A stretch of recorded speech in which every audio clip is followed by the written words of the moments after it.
LA filing number 16-7. Now, the Hunt Palmer Show. A magic beyond anything you could ever imagine. You are now listening to the Hunt Palmer Show, brought to you by Sagrera Farms on 104.5 ESPN Baton Rouge. Locking down the middle of the day. You really think that's the best idea? Live from the Raising Cane studio, this is Hunt Palmer. It's quite a piece of work.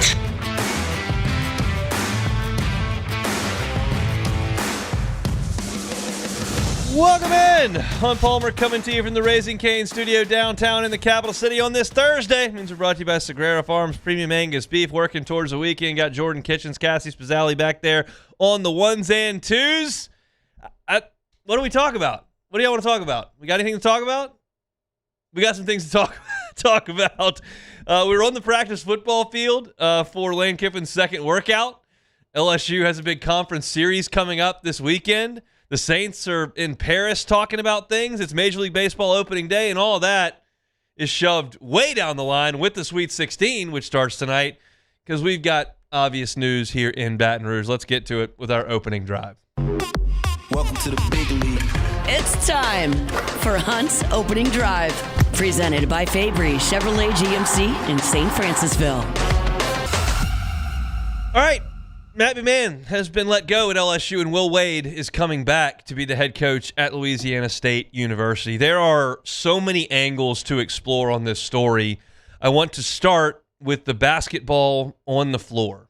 Today is a very, very good day, in my opinion, for LSU basketball. Matt McMahon came into adverse circumstances with a good resume, and it did not work. In my opinion, Matt McMahon was not going to work here at LSU. He caught his fair share of awful breaks. There's no question about it. But this job at this school, in this athletic department, in this state, requires some characteristics that Matt never really displayed. You've got to be dynamic. You've got to be a fundraiser. You've got to be a motivator. You've got to inspire this place. You have to do what Skip Bertman did in the 1980s with a program that a lot of people didn't care about. You have to do what Darryl Brown did in the 1980s with a program that a lot of people didn't care about. There are programs on this campus that are going to overshadow you if you let them at LSU with men's basketball. And they all did. Gymnastics massively outdrew LSU men's basketball. LSU women's basketball massively outdrew men's basketball in that same arena. They both won national championships. And I don't think that Matt McMahon was going to be able to capture any sort of emotional pull with this fan base after 4 years. So a move needed to be made if you're talking about winning basketball games at LSU. I believe Matt McMahon will go find a job at a mid-major and he will win games. He won games at Murray State, plenty of them, without Ja Morant. And he recruited Ja Morant and found Ja Morant and developed Ja Morant. He's a good basketball coach, but that's not going to get it done at LSU. You've got to have a vision, and you've got to create energy around that vision at LSU with men's basketball. And Will Wade can and will do that. He's already done it. And so that's why it's a good thing for LSU basketball. And we now move on from the Matt McMahon era, and we move back into another Will Wade era. And that's a very, very good thing for LSU. I don't think anyone in Baton Rouge, in Raleigh, North Carolina, in Lake Charles, Louisiana, nationally, I don't think anybody is sitting up here today suggesting that LSU just hired Mike Krzyzewski. I don't think anybody is going to pick LSU to win the national championship in basketball next year. But the fact of the matter is that the floor at LSU basketball is very, very low. Now, the ceiling in LSU athletics is very, very high. And LSU in men's basketball has not reached anywhere near that for the majority of my lifetime. Got a Final Four, got a couple SEC championships, got a lot of years where nobody cared.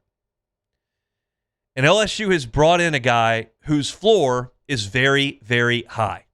LSU basketball's floor, very low. I watched Matt McMahon hit it. I watched Johnny Jones hit it. I watched Trent Johnson hit it. I've seen it. It's low. Will Wade's floor is high. while I'm saying that he's not a guaranteed surefire Final Four coach, you look at his history. At Chattanooga, he went 12-4 in the SoCon his first year, finished second. His second year, they went 22-10, 15-3 in the league. His conference record at Chattanooga for 2 years was 79%. Then he went to VCU, back-to-back 14-4 years in the NCAA tournament in league play for VCU in the A-10. He won at least 25 games in both years, 25 and 26. He won 51 games over 2 years at VCU, and that's what got him the LSU job. You know what he did here. He took over a program that was a disaster. That last year under Johnny Jones was awful.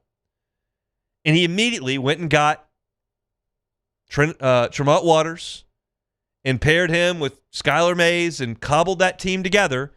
And they went 8-10 in the SEC, but they won 18 games, and they made the NIT, and they beat Louisiana Lafayette. And after that, it was good stuff. They won the SEC the next year, 25-5, 15-2 in league play, 16-2.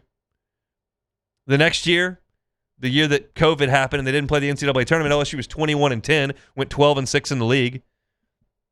The following year, in empty arenas, he built a team that went 19-10, went 11-6 in the league. They lost a game due to COVID. It was the year that all the arenas were empty, but they made the second round of the NCAA tournament. And then the year that he got fired, 22-11, 9-9 in the league, and made the NCAA tournament, which he couldn't coach in because he had been let go. But he won at a 63% clip in conference play. So he steps away from college basketball for a show cause after he gets fired, and then he goes to McNeese, and he went 36-2 in league play and made the tournament both years by winning the Southland tournament, and he won a tournament game against Clemson. And then at NC State, 1 year in, 20-14, makes the tournament with a 10-8 SEC record. He's won everywhere he's been. 8 of the last 9 NCAA tournaments that Will Wade's been coaching, and they've been played, he has been in it. 8 of 9. That's the floor for him. And that's way above the floor for LSU basketball. Another thing that you have here in Will Wade, and he's released a statement for those who missed it, he has a tie to this place that means a lot to him. Louisiana means a lot to him. He's a Tennessean by birth. He went to Clemson for college, but his time at LSU and that time at McNeese ingrained him in Louisiana. He likes it here. He's got a lot of really close relationships here. He knows who to talk to here, and he chose to leave basketball country on Tobacco Road to come to football country / baseball country / gymnastics country / women's basketball country here in Baton Rouge again. After he knew where LSU basketball was on the totem pole here, he came back. That's a big deal. And for those that will say, and it's fair to say, his success at LSU was in a completely different era. His ability to win the SEC was before Bruce Pearl built Auburn into what it was, and before Nate Oates built Alabama into what it was, and before Todd Golden had Florida back on top, before John Calipari had moved to Arkansas and built them up, and then Kentucky is just going to be Kentucky. We'll see if it's with Mark Pope or not. But before all that happened and the SEC was a superpower, that's when he was winning. And oh, by the way, he was the only one paying players, which is not true. But that's you could say completely different era when he had LSU doing the things that they were doing. And that's fair. That's a completely fair thing to say. It was a different era. But I would submit this. Above all else, Will Wade has shown he is adaptive. What do I mean when I say that? Well, he wins at Tennessee Chattanooga. He wins at VCU. He wins at LSU. He wins at McNeese. He did a good job at North Carolina State. Those are all very different jobs. Different levels of mid-majors, different conferences in the majors, different rules, different eras. At LSU, you're talking about a team that he had in 2021 that had Javonte Smart and Trenton Watford and Cam Thomas and Darius Days, and they were an offensive force. They finished 10th in the country in offensive efficiency. He coached to that. He had a great offensive team. They were great on offense. The next season, his team at LSU in 2021-22 was number 4 in the nation in defensive efficiency. That was a team that had Xavier Pinson and Tari Eason and Darius Days, and it had Eric Gaines and Brandon Murray. They went year over year, 10th in the country in offensive efficiency to 4th in the country in defensive efficiency. He coached them both. He adapted. He got players in an era where LSU had trouble getting players. Now, if you want to say that he cheated, fine. If LSU basketball in that era was going to be tied to some programs and it was going to be Arizona, Kansas, and North Carolina, I'll live. It was the state of college basketball. Will Wade got caught. He deserved to be fired. He deserved the suspend the show cause that he got. It happened. Do I blame him for doing what he did? I don't. That's me. You don't have to share my opinion on that. He was playing the game that everybody else was playing. If you don't think Duke was getting number 1 and number 2 picks every single year by helping him out off to the side, I don't know what to tell you. I didn't care that Will Wade was doing it all. We knew it the whole time he was here. I didn't care. Now that's legal, so throw that in the rearview mirror. But he also coached right at the beginning of the transfer portal, and that's when he got Xavier Pinson, and he got Tari Eason, who became a first-round pick. He played by those rules here at LSU, and certainly did at McNeese, and certainly did at NC State. He knows how to play that game as well. He embraces NIL. When he was at McNeese, with the portal and NIL, when a lot of coaches are complaining, and I get why they're complaining. I understand why coaches would complain about the current system. Lane Kiffin's complained about it. Multiple coaches have quit because of it. Nick Saban, Jim Larinaga, Jay Wright. People I'm out of here. Chip Kelly said, I'm not coaching this anymore. I'll go call plays at Ohio State. Will Wade said, look, we'll pay the players. Look, if you want to come to McNeese, play 1 year and transfer to an SEC team or a Big 12 team or an ACC team, that's good for you. That's good for me. He embraces these rules. He's fine with it. He's young. He's been in it for a while. He understands how it's played, and he'll go do it. He's adaptive. He can field great offenses. He can field great defenses. He can play in the transfer portal. He can deal with NIL. He's won at the SoCon and Southland levels. He's won at the ACC and SEC levels. Again, he's been to the Sweet 16 one time, and he didn't even coach him. So no one here is suggesting that LSU is now a top 5 basketball program in the country. But what LSU has done, bringing Will Wade back for men's basketball, raises the floor and brings excitement and opportunity. And it gets this program out of the stepchild status that it has had for the last 4 years. It's a very, very, very good day for LSU men's basketball. There is no question. There are other aspects of this that I want to get into later on in the show, and we will. But this is a very, very good day for LSU men's basketball. Now, I was planning on kind of shifting to football because we like to chop it up.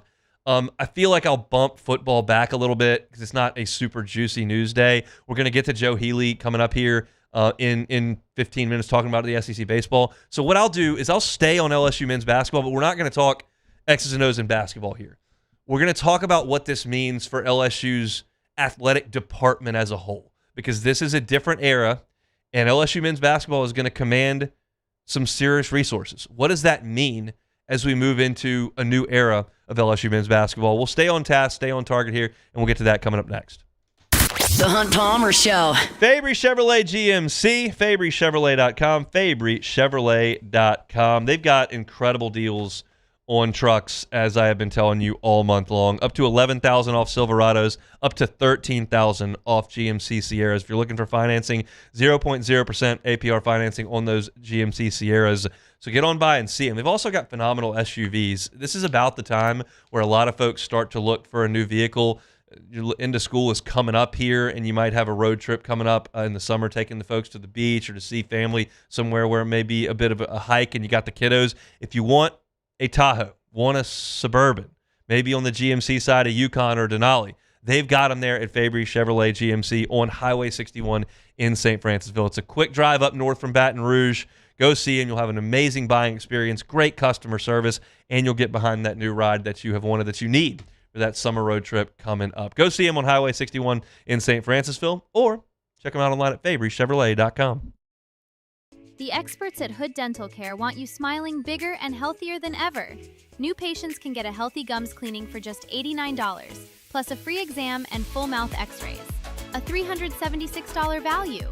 With over 3,000 five-star Google reviews, 5 local locations, and easy online scheduling with same-day care. Hood Dental makes it simple to get started. And we always have other great giveaways for new patients. Check out hooddentalcare.com and schedule your appointment today. Transform your living space with Lacoste & Young Remodeling and take your home from outdated to outstanding. Redefine your kitchen for the ultimate culinary experience or elevate your daily routine with a spa-worthy bathroom retreat. Our skilled team brings 3D modeling to life to ensure your vision becomes a reality. We believe luxury should be accessible and offer tailored solutions to fit your budget without compromising quality. So contact us today for a free estimate. Lacoste & Young Remodeling, providing perfect solutions for your dream home.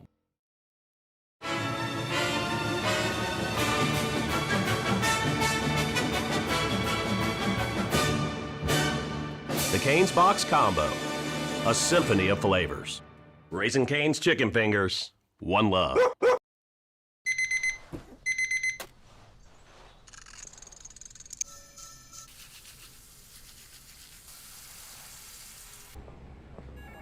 Sometimes you ignore the signs, even when they're right in front of you. Problem gambling isn't always easy to spot. Know the signs. Set your limit. Learn more about healthy gambling habits by visiting us online or text or call for free confidential help now.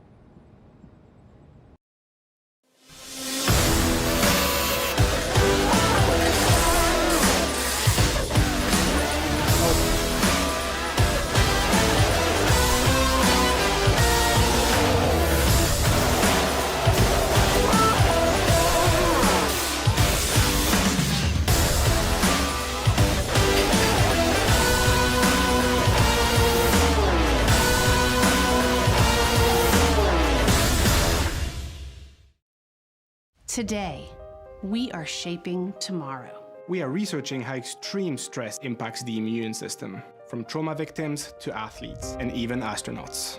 Our work is leading the way in sepsis treatment, saving countless lives. We're unlocking the mind with music in exciting new ways. Our Lady of the Lake Health and LSU are improving the health of our state. That's the impact of champions.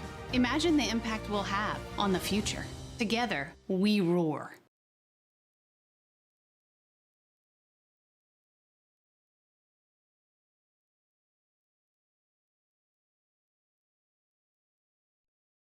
This is the Hunt Palmer Show, brought to you by Sagrera Farms.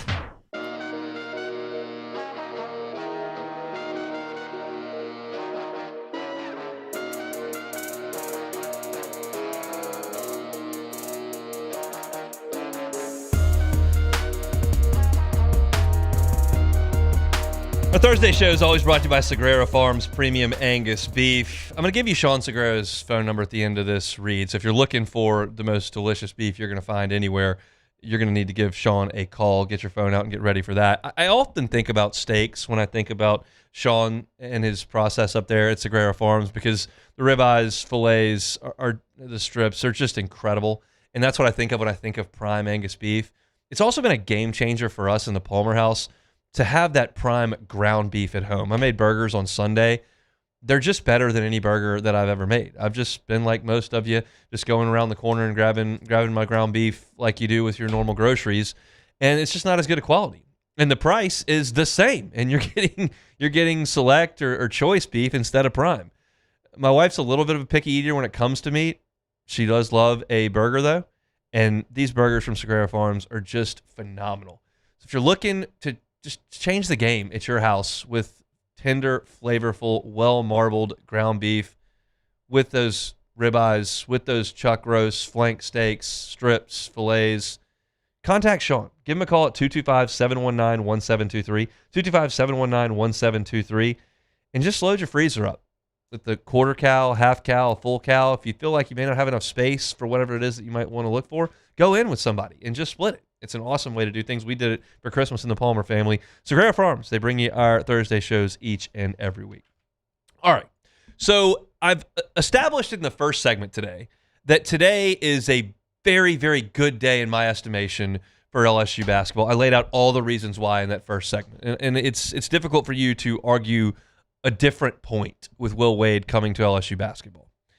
There is another side to this that I find fascinating and that I don't have as much data to back up. I can back up Will Wade's chops as a head coach with a lot of the stats I just laid out really over the last decade that he's been doing this. This is new and it's interesting. and it's something that I'm going to monitor pretty closely. Here is what I know. Here's what I can lay out that I know. I know that LSU fired Brian Kelly, and they owe him $800,000 a month for the next 5 years. I know that. $800,000 a month. I know that right on top of that, they paid Lane Kiffin $95 million, made Blake Baker the highest paid defensive coordinator in the country, upped Charlie Weiss's salary from when they agreed to his terms. Then he thought about going back to Ole Miss. Then they upped it by $500K a year. The two coordinators are making a truckload. I know that the reports are LSU is north of $40 million on this football roster. I know that. I know that LSU in men's basketball has hired a coach who is not going to come here without assurances of the financial resources he needs to build a roster.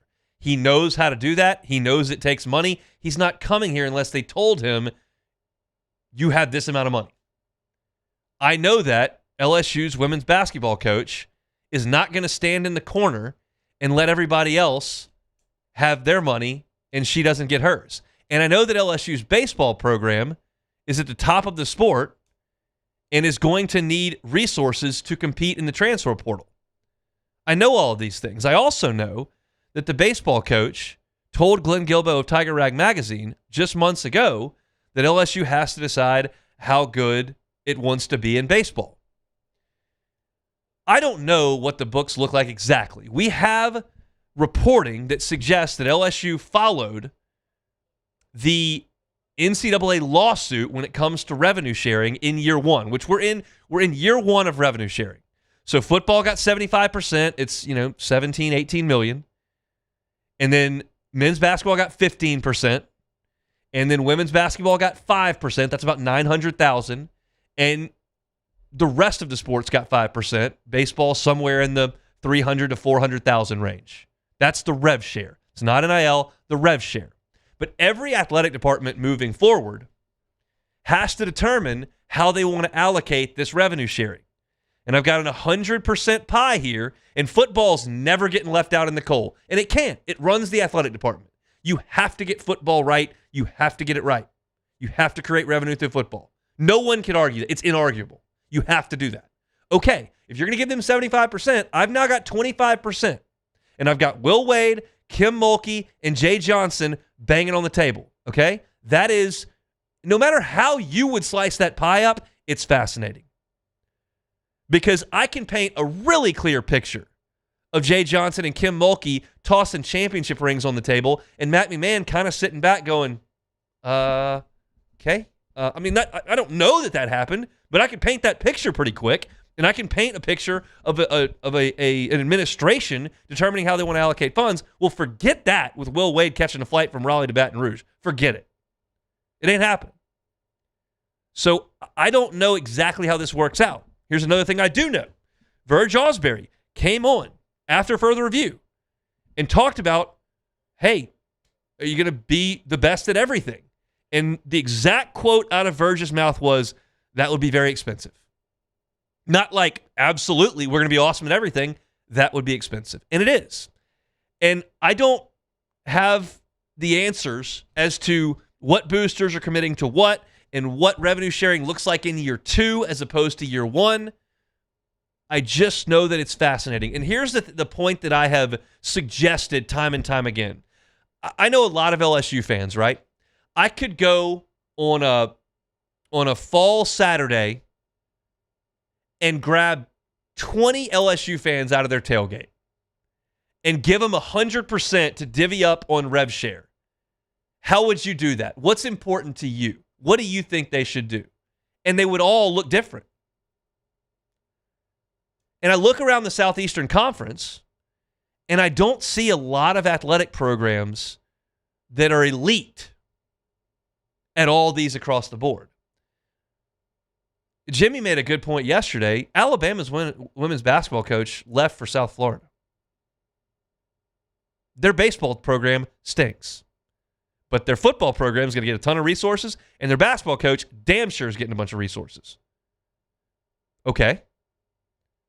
You can pick any. Arkansas's athletic director said at a touchdown club meeting, we're really not equipped to win at football right now. But they brought John Calipari over. How they doing? That Acuff kid looks to be all right. Think he was free?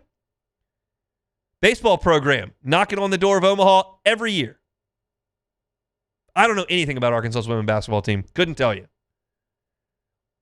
I mean, you look at Florida, and yeah, their basketball program's at the top of the sport. What's football doing? Baseball's not as good as it was 5 years ago, 7 years ago, 10 years ago. I don't know what's going to happen at LSU. I just know that it's fascinating because never before has the athletic department had to play tug of war like this. Because there's a difference between, hey, I'm the women's basketball coach. I need some new lockers here. I'm talking 15 years ago. Can we allocate some funds to this? Baseball coach, hey, we got to re-up these batting cages. Football, just 5 years. Hey, can we put PlayStations in every locker? Like, these are investments the athletic department used to look at. And is that going to make or break a player coming to you?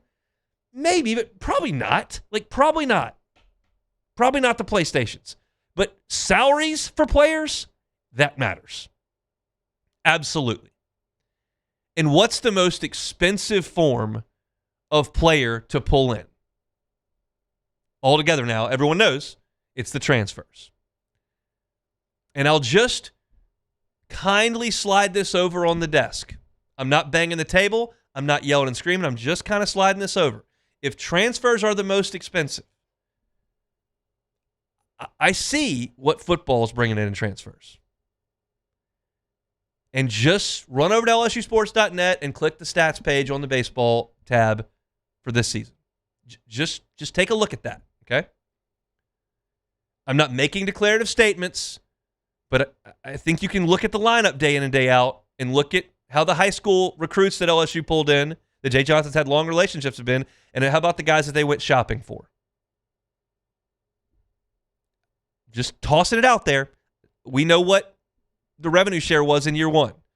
We know that football got 17, 18 million. We know that men's basketball got 5, 6 million in rev share. We know, or 3 or 4 in rev share. We know that women's basketball got $900K, and we know that men's baseball got somewhere in the neighborhood $300,000 or $400,000. The tug of war is real, and you could paint this picture. And again, I'm not giving you right and wrong here. I'm painting a picture, and it's easy to paint the picture of last year. You got Jay Johnson right there. You got Kim Mulkey right there. You got Brian Kelly right there. And you got Matt McMahon right there. I can venture to guess how that discussion's going to go. And if you would run it back with Matt McMahon next year, I can venture to guess how that discussion would go with Kiffin and Jay Johnson and Kim Mulkey and McMahon. Will Wade is not going to have it go that way. So you can work with Nike and you can work with Canes and you can handle that NIL stuff outside, and you've got boosters that are going to help commit funds, and LSU is going to do its work, and LSU will find a way to make sure that its athletes are branded properly and are compensated well. But can you be really, really good at everything? You can look at these 4 coaches as everyone's putting graphics together and everybody's talking about the golden era of LSU sports. You can look at, but resources are finite. And I'm curious to see how everything gets smoothed out. Not telling you they're all going to be great. Not telling you that one's got to go in the dump. That's not what I'm telling you.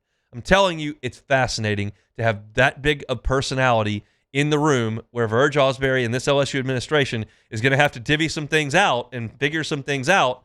And I'm curious to see if they can keep everybody happy. I told you in the first segment, today's a great day for LSU basketball. It's an exciting day for the LSU fan base.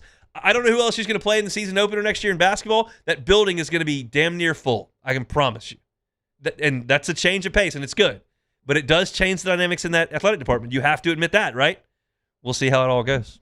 Thursday show is brought to you by Sagrera Farms Premium Angus Beef. We'll talk to Joe Healy from D1 Baseball's SEC Extra Team next.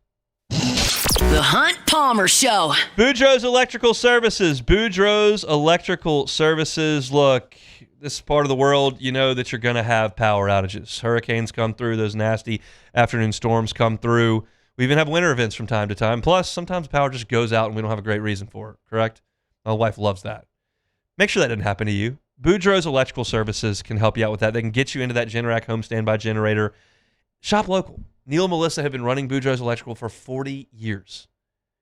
they're local. Their team is local. That's the customer service difference that they give you over the big box store. So if you've made the decision, I'm tired of the power going out, I want to give myself the peace of mind, I work at home, I've got a young child at home, can't have a 90-degree house in the middle of the summer, we got to have power. Boudreaux's Electrical can make that happen, and they can give you that customer service that makes the difference between them and the big box store. So that's who you need to call. 985-397-1562. It's 985-397-1562, or the Gonzales location, 225-300-9389. That is Boudreaux's Electrical. At Parrish, we bring the same commitment to your home that champions bring to the game. Do business with someone you know. Parrish Construction and Roofing. Parrish Construction and Roofing. ParrishBuilt.com.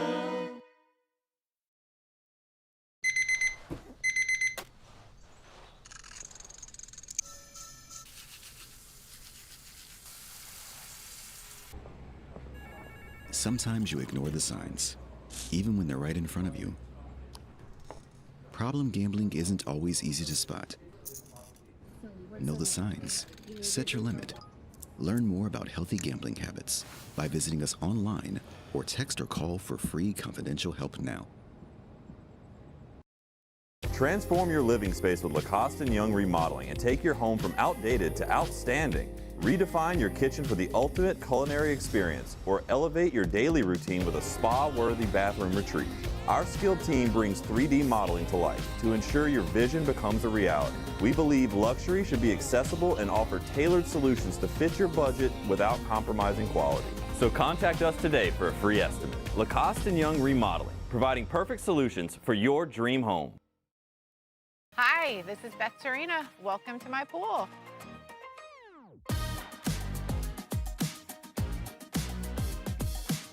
The first time I saw this beautiful pool, it exceeded every expectation that I had. They were able to get everything we wanted in this pool. It is a beautiful pool. We live out here, we eat out here, we watch TV out here. This is like our living room outside. We love this pool and everything about it. When we decided to build our pool, we called a great friend who is one of the best pool builders in the country in North Louisiana, and we said, who would you choose to build a pool in Baton Rouge? And without a hesitation, he told us Russell Pools. He said their history, tradition of great builds, great pools was unmatched. So of course, who did we call? Russell Pools. The advice I would give to anyone looking to build a pool is first call Russell Pools. They'll do an incredible job. It'll be incredibly organized. It'll be time efficient, and you will have your pool in no time.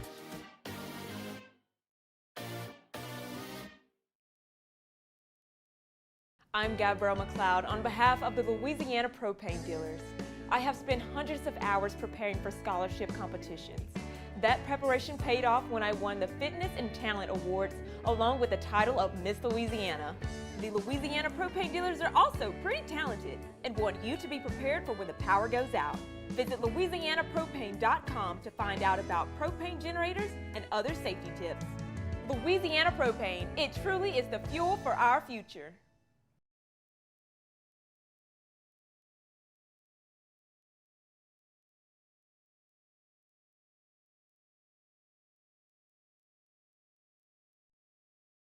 You're listening to The Hunt Palmer Show, brought to you by Sagrera Farms.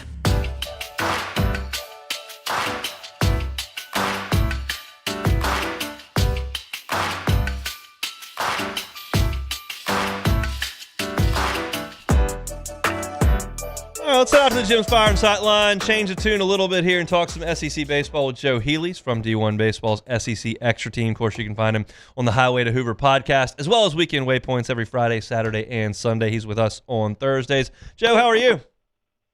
I'm doing all right.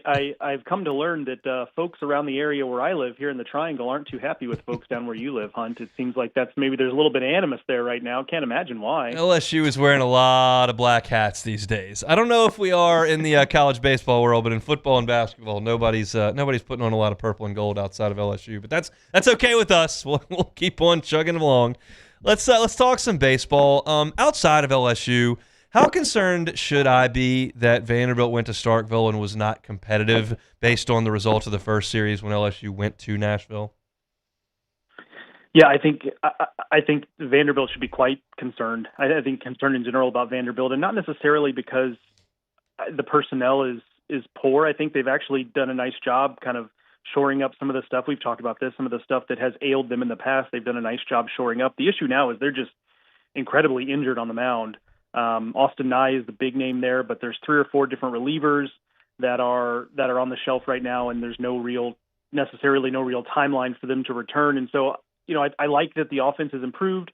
I don't know that it's so good, though, that they can survive Vanderbilt having a below-average SEC pitching staff. And right now, when you figure that Connor Fennell's looking at almost 6 ERA, and Austin Nye's on the shelf, and Wyatt Nato is, a guy they brought up from the bullpen out of necessity, I think you're looking at a below-average pitching staff. And the lineup is good, but I'm not entirely sure it's that good. So because LSU lost a series there, how concerned should LSU be about that?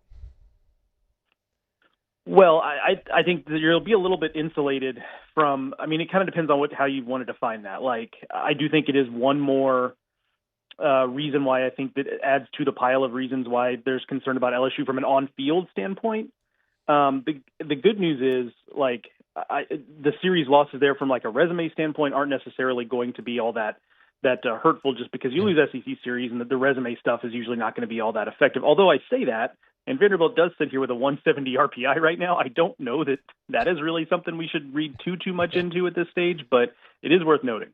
It is. Last week, I was really impressed with Texas responding to their series opening loss at Auburn in weird fashion. What can you say about Jim Schlossnagel's Longhorn teams right now? Yeah, really, really well-rounded. I mean, if you really want to nitpick, it's their bullpen is a little bit leaky right now, but I think there's probably about half the league would say their bullpen's a little leaky right now, and B, and I wrote this in the series preview for they're playing Oklahoma this week, and that's the series of the week, so people can check that out on the site. But I wrote about how I think there's actually a scenario where this is a little bit of a silver lining for Texas, because the starting pitching has been great, and I believe in all 3 of those guys. I don't think there's anything fake about what we've seen so far.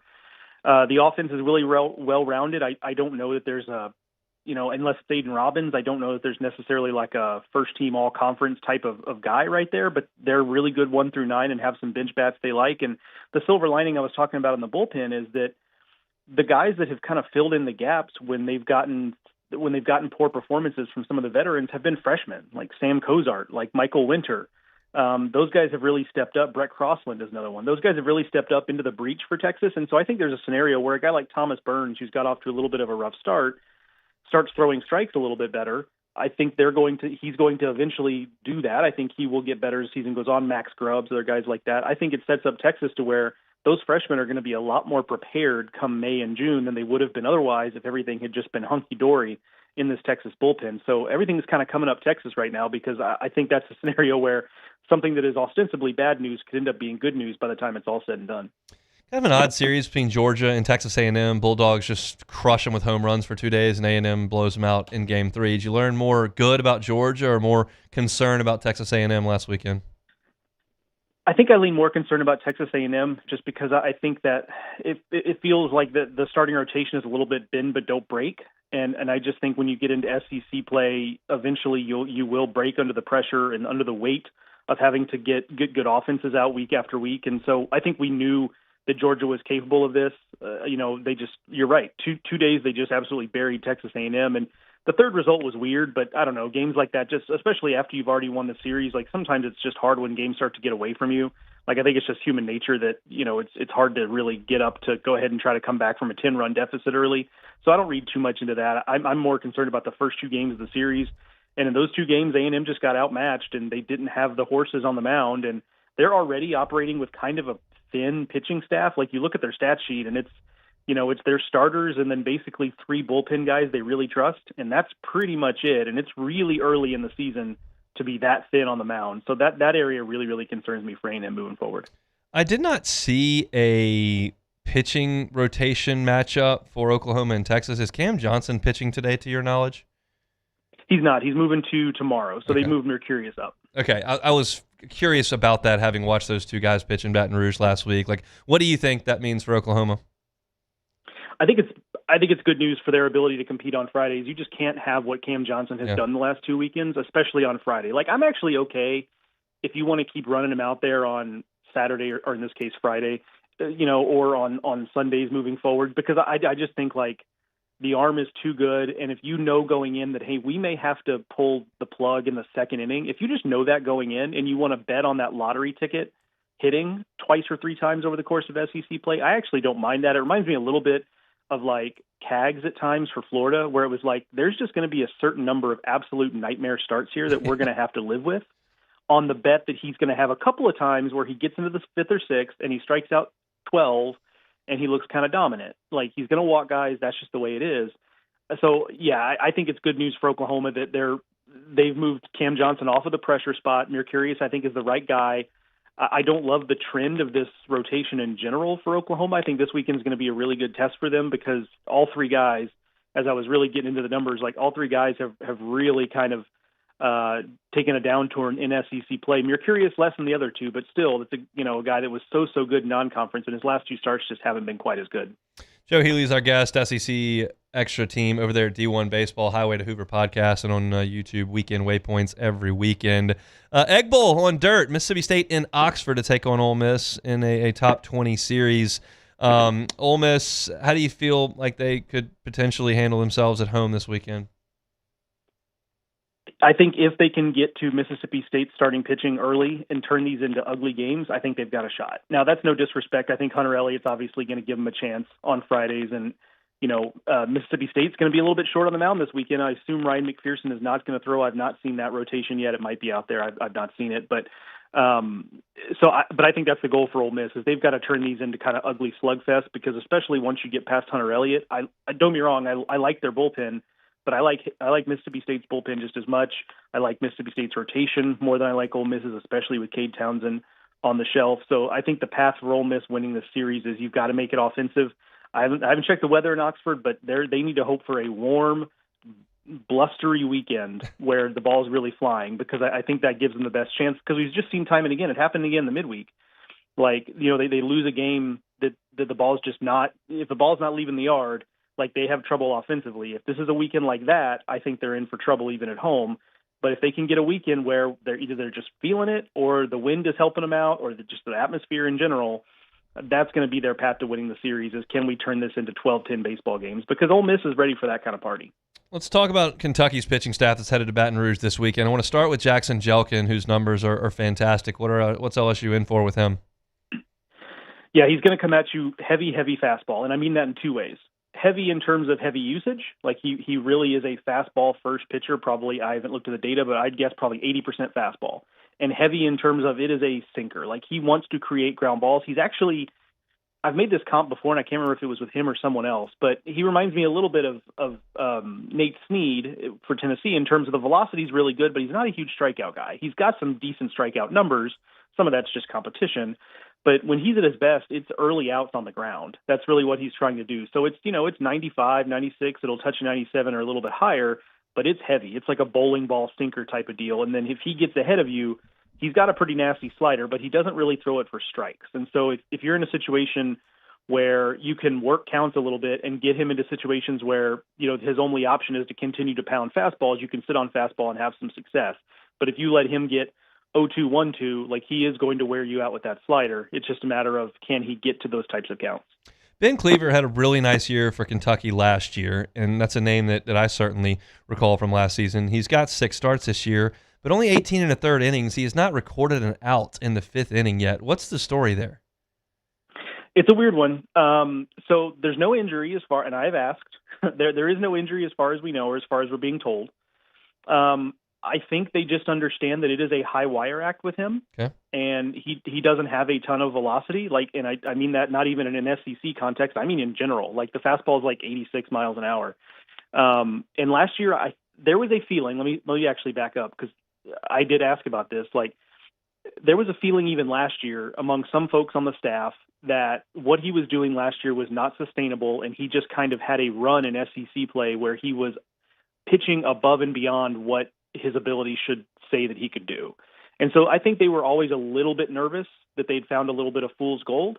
And I think this year they're just being extra cautious about like, let's let him leave games on positive notes or as positive as we can have it. And there's a reason why his ERA is still only 2.45, 2.46.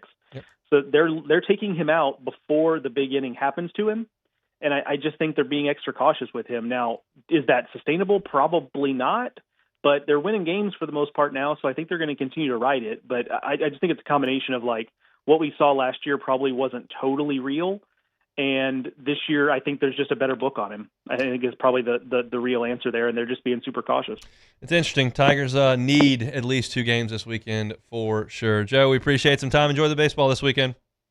All right, don't see you, buddy. Joe Healy, D1 Baseball, SEC Extra Team, Highway to Hoover podcast, and Weekend Waypoints on YouTube every Friday, Saturday, and Sunday. All right, we'll take a time out. When we come back, we'll close out the hour next.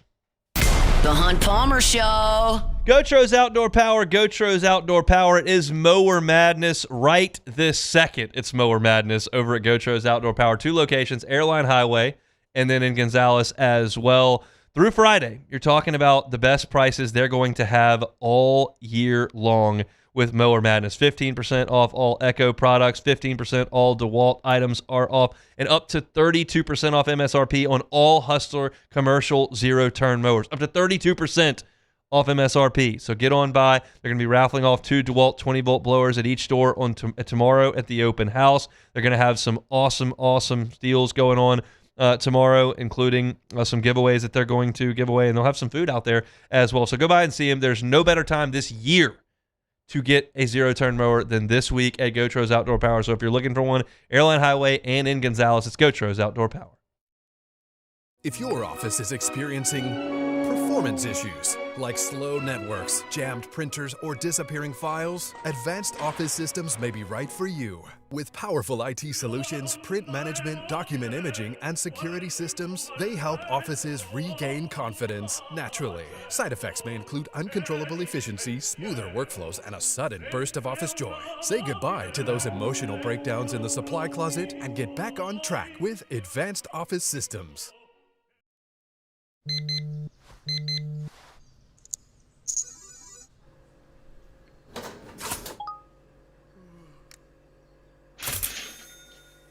Sometimes you ignore the signs, even when they're right in front of you. Problem gambling isn't always easy to spot. Know the signs, set your limit. Learn more about healthy gambling habits by visiting us online or text or call for free, confidential help now.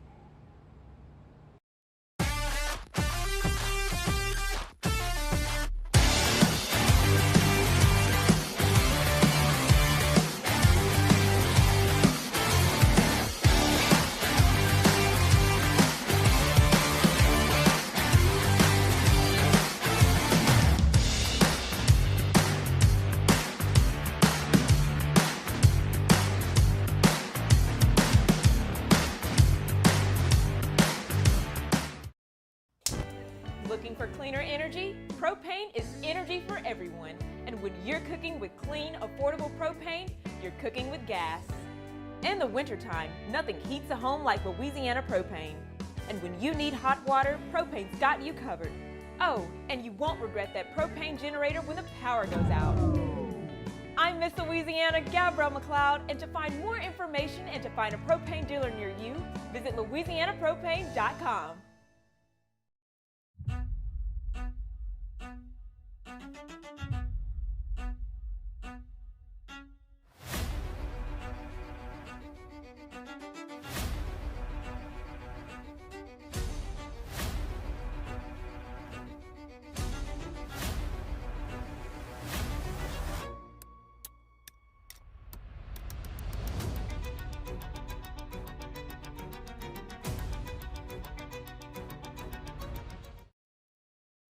Supreme Jasmine is premium American-grown rice. From local farms to your table, every grain is supreme. Pick up a bag of Jasmine or any other of our Supreme American rice.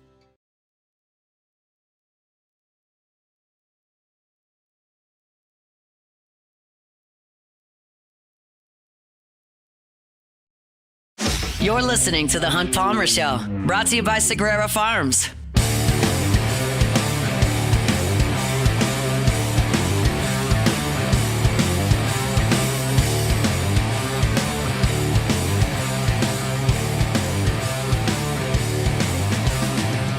Wrapping up the hour, let me remind you about my friends at the Highland Insurance Group, HighlandIG.com, HighlandIG.com. If you're looking for group or employee benefits for your business, contact the Highland Insurance Group. They're happy to help you. I know there are a couple of carriers, one in particular that's really raised rates the last 3 or 4 years, and if that's been the case for you and just getting untenable, contact the Highland Insurance Group. They're happy to get you a second set of eyeballs on your group and employee benefits.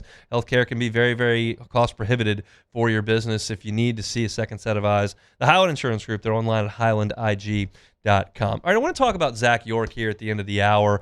I thought he had some really powerful quotes at the end of the ball game on Tuesday. Of course, he's been mired in a bit of a slump, 9 for 42 over a 15-game stretch. That's a 214 average. Had an 0 for 4 with 4 strikeout game back on Friday of last week. Got the day off on Saturday. Came back and hit a couple of home runs on Sunday. And he talked about whether or not that 2-home-run night can maybe right wrongs. It was a little bit of a sigh of relief, but just happy we won the game and played good baseball. And we had a good team meeting before the game, and just glad we took what we talked about in the locker room onto the field as a team and got the win tonight.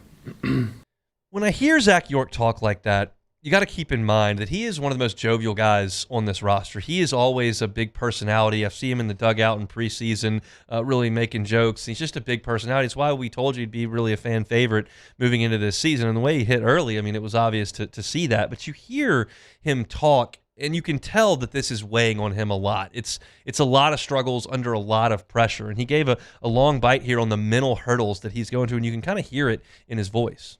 A good meeting with Coach, obviously, after Friday night was probably the worst night of my life, or game of my life. And he texted me at 1 a.m. that night and was just like, stay positive.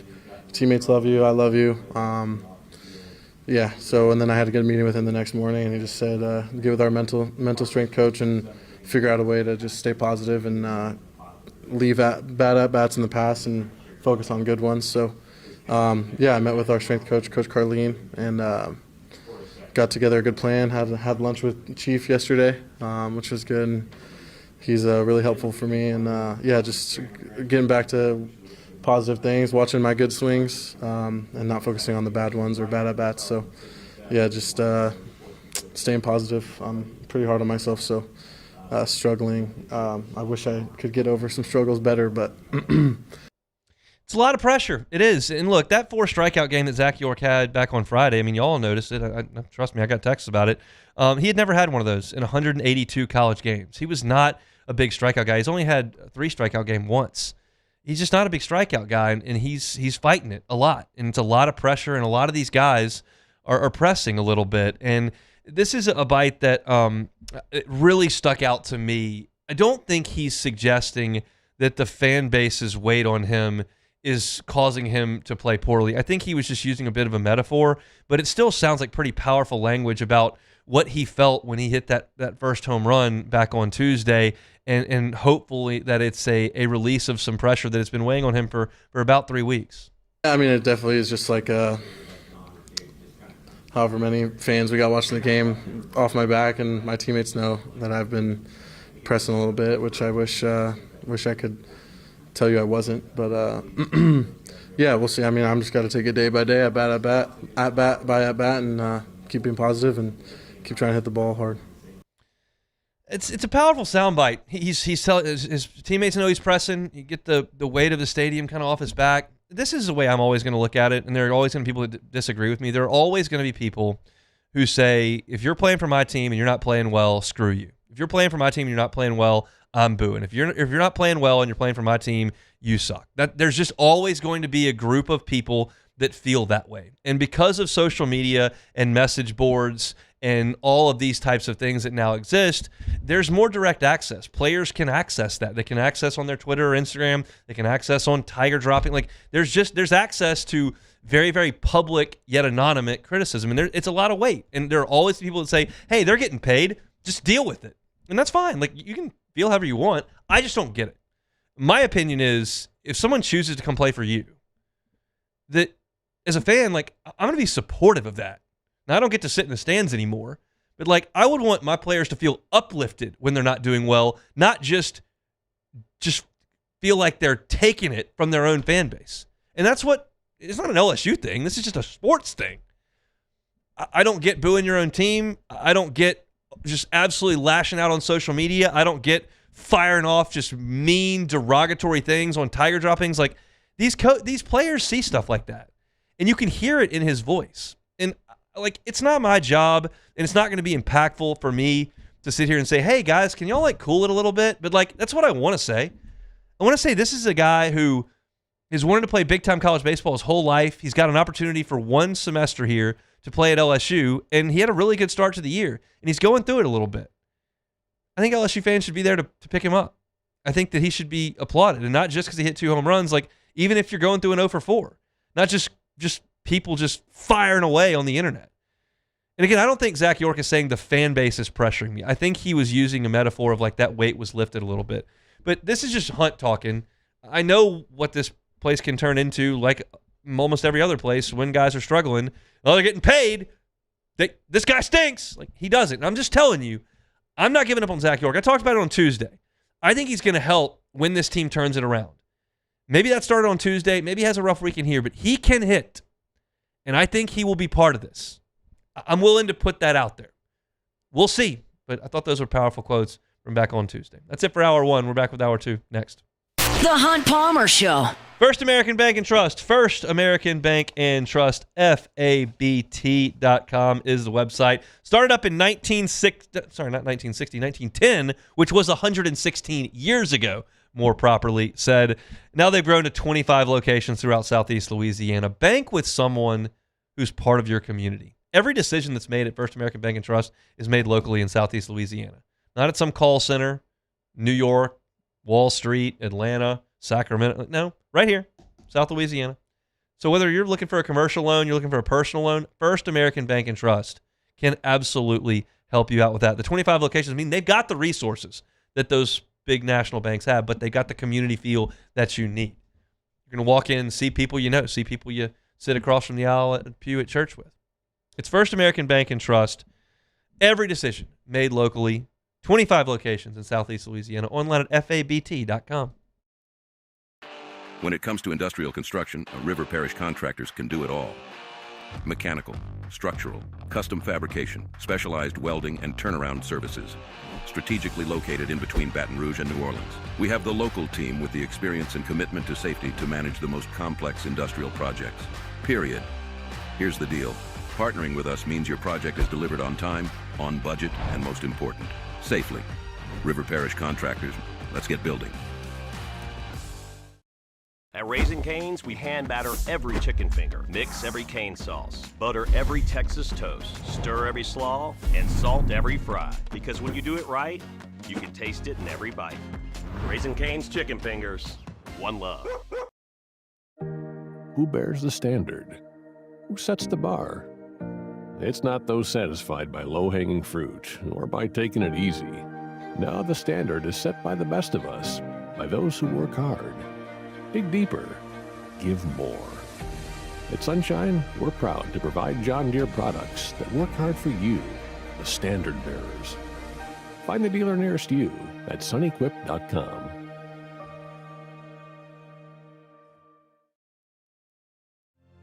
My father, J.B. Falgu, had a vision of growth for First American Bank and the communities we serve. The bank's foundation was built on his legacy of compassion, loyalty, and dedication. Through his years of leadership, First American has prospered to heights even J.B. could not have imagined. I know my father would be extremely proud of the customer service and financial stability that First American provides to Southeast Louisiana. We continue to thrive because of the legacy of J.B. Falgu. After a decade of working in private duty nursing, I know how hard it can be to find compassionate care for the ones that you love the most. So I started Decision Critical, a premier concierge nursing agency, so we can take care of you wherever you are. Our highly skilled nurses provide exceptional care from the comfort of your own home with personalized packages for short-term, long-term, or even around-the-clock care. Visit us at decisioncriticalbr.com and give us a call today to get started. Looking for cleaner energy? Propane is energy for everyone. Propane water heaters are very cost efficient, and the savings are even greater with a tankless propane water heater. We all know that Louisiana propane is a safe and environmentally friendly fuel. So why not go green while you save some green? I'm Miss Louisiana, Gabrielle McLeod, and for more information, visit louisianapropane.com.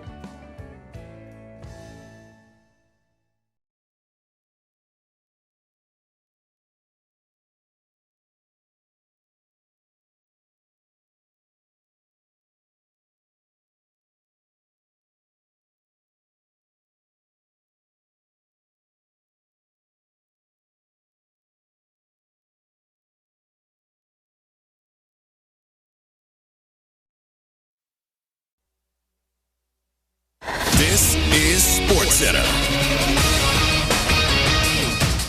I'm Christine Lisi. A very un-Paul Skeens-like performance from the Pirates ace on this opening day in Major League Baseball. He didn't make it out of the first inning, gave up 5 runs on 4 hits. Mets lead the Pirates 5-3, bottom 5. Bo Bichette with an RBI in his New York debut this afternoon. White Sox and Brewers tied at 1, bottom 2nd. Nationals lead the Cubs 1-0, bottom 3rd on a Joey Wiemer solo home run. Dodgers kick off defense of their latest World Series championship tonight versus the Diamondbacks, 8 Eastern on ESPN Radio. LA a heavy favorite to win it all again, but one AL West team might derail that three-peat, says ESPN's Eduardo Perez. I look at the Seattle Mariners, and I think they have the pitching to be able to neutralize any team in the big leagues. It all starts there. Then they have the defense. They can run it down in the outfield really well. They're very well coached in the infield. Our Eduardo Perez on game night. Duke guard Caleb Foster will be a game-time decision for the Sweet 16 tomorrow against St. John's. He's missed the last 5 games because of a fracture in his foot. Confetti Craze 5-Hour Energy tastes like straight-up birthday cake. Vanilla, buttery, funfetti flavor in one tiny bottle. It's all cake, no sugar, and perfect when I need a quick, tasty caffeine boost. Get yours today at 5hourenergy.com or Amazon. Now, the Hunt Palmer Show. A magic beyond anything you could ever imagine. You are now listening to the Hunt Palmer Show, brought to you by Sagrera Farms on 104.5 ESPN Baton Rouge. Locking down the middle of the day. You really think that's the best idea? Live from the Raising Cane studio, this is Hunt Palmer. It's quite a piece of work.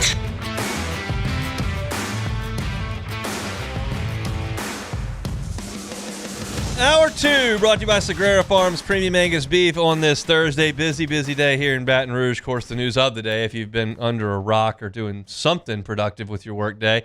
Will Wade headed back to Baton Rouge to be the head coach of LSU men's basketball. Matt McMahon let go earlier today as well. LSU will owe Matt McMahon $8 million-ish in buyout money. His staff will bump that closer toward 10.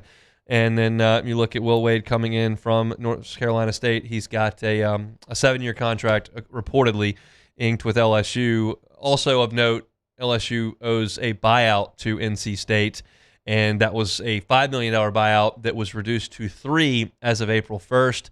The school settled on $4 million, according to Matt Moscona, who reported that for us at LouisianaSports.net. Makes sense. If you're saying, why didn't NC State just want the whole $5 million? Well, LSU could theoretically wait it out to April 1st, and then you'd have a guy on your payroll that not working for you, and you could, lose $2 million from the buyout until April 1st, or you could take the $4 million now. LSU saves $1 million by not waiting a week. NC State gets rid of that coach. They can go get a new one and get ready for the transfer portal, and that's what the schools agreed to do. So those are the housekeeping notes from LSU's new men's basketball hire in Will Wade. We'll talk to Chris Blair coming up in 15 minutes about some LSU baseball. I don't know, because of Will Wade, because of Chris's LSU affiliation, if he can talk about Will Wade or not. We'll figure that out before we have him on. If we do, certainly Chris worked with Will in a previous era, and if not, we'll stick to baseball. Either way, we'll talk to Chris Blair coming up in about 15 minutes. LSU football was on the practice field today for the second time in spring workouts. We were able to go watch 20 minutes of action. Matt Moscona and I have a practice report up for free at LouisianaSports.net if you'd like to go check that out. Matt got a look at the first team offense today. We knew what field to go to see the first team. I told y'all on Tuesday I ran out there, didn't know who anybody was, started writing down numbers that were out there in 11 on 11, and all of a sudden I started cross-checking and going, well, those aren't the starters. So I got you the second team on Tuesday. Matt got you the starters today. So on the offensive line from left to right, you had Jordan Seaton at left tackle and Devin Harper, the Ole Miss transfer, at left guard. Braylon Moore, of course, was at center. Maryland transfer Aliu Ba was the right guard, and then Weston Davis was working at right tackle. Certainly not set in stone, but that's the way they're starting things here early in spring. Landon Clark was working with the first team at quarterback.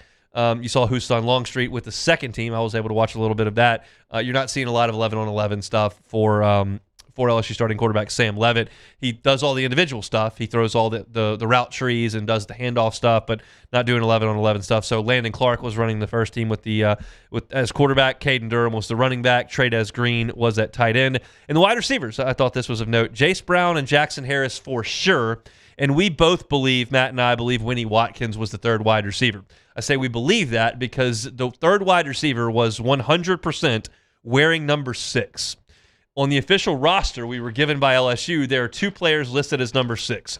Husan Longstreet, who was wearing 6 today at quarterback, and TJ Dottery, the linebacker, who was wearing number 6 today at linebacker. There are 3 6s out there. We don't know. We believe it's Winnie Watkins, who is listed at number 8 on our roster, but I feel pretty good that it was him. So that's your first 11. Seaton, Harper, Moore, Ba, and Davis up front. Landon Clark at quarterback. Caden Durham, Trades Green, Jace Brown, who I think is going to be a heck of a player from Kansas State, Winnie Watkins from Ole Miss, and Jackson Harris, the Hawaii transfer.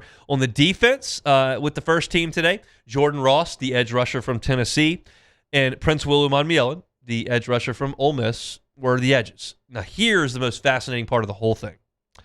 The 2 defensive tackles that were running on a unit that includes Prince William TJ Dottery, DJ Pickett, PJ Woodland, Ty Benefield, Tamarcus Cooley, like these are the starters. This is the starting defense for right now. Doesn't mean they're starting against Clemson.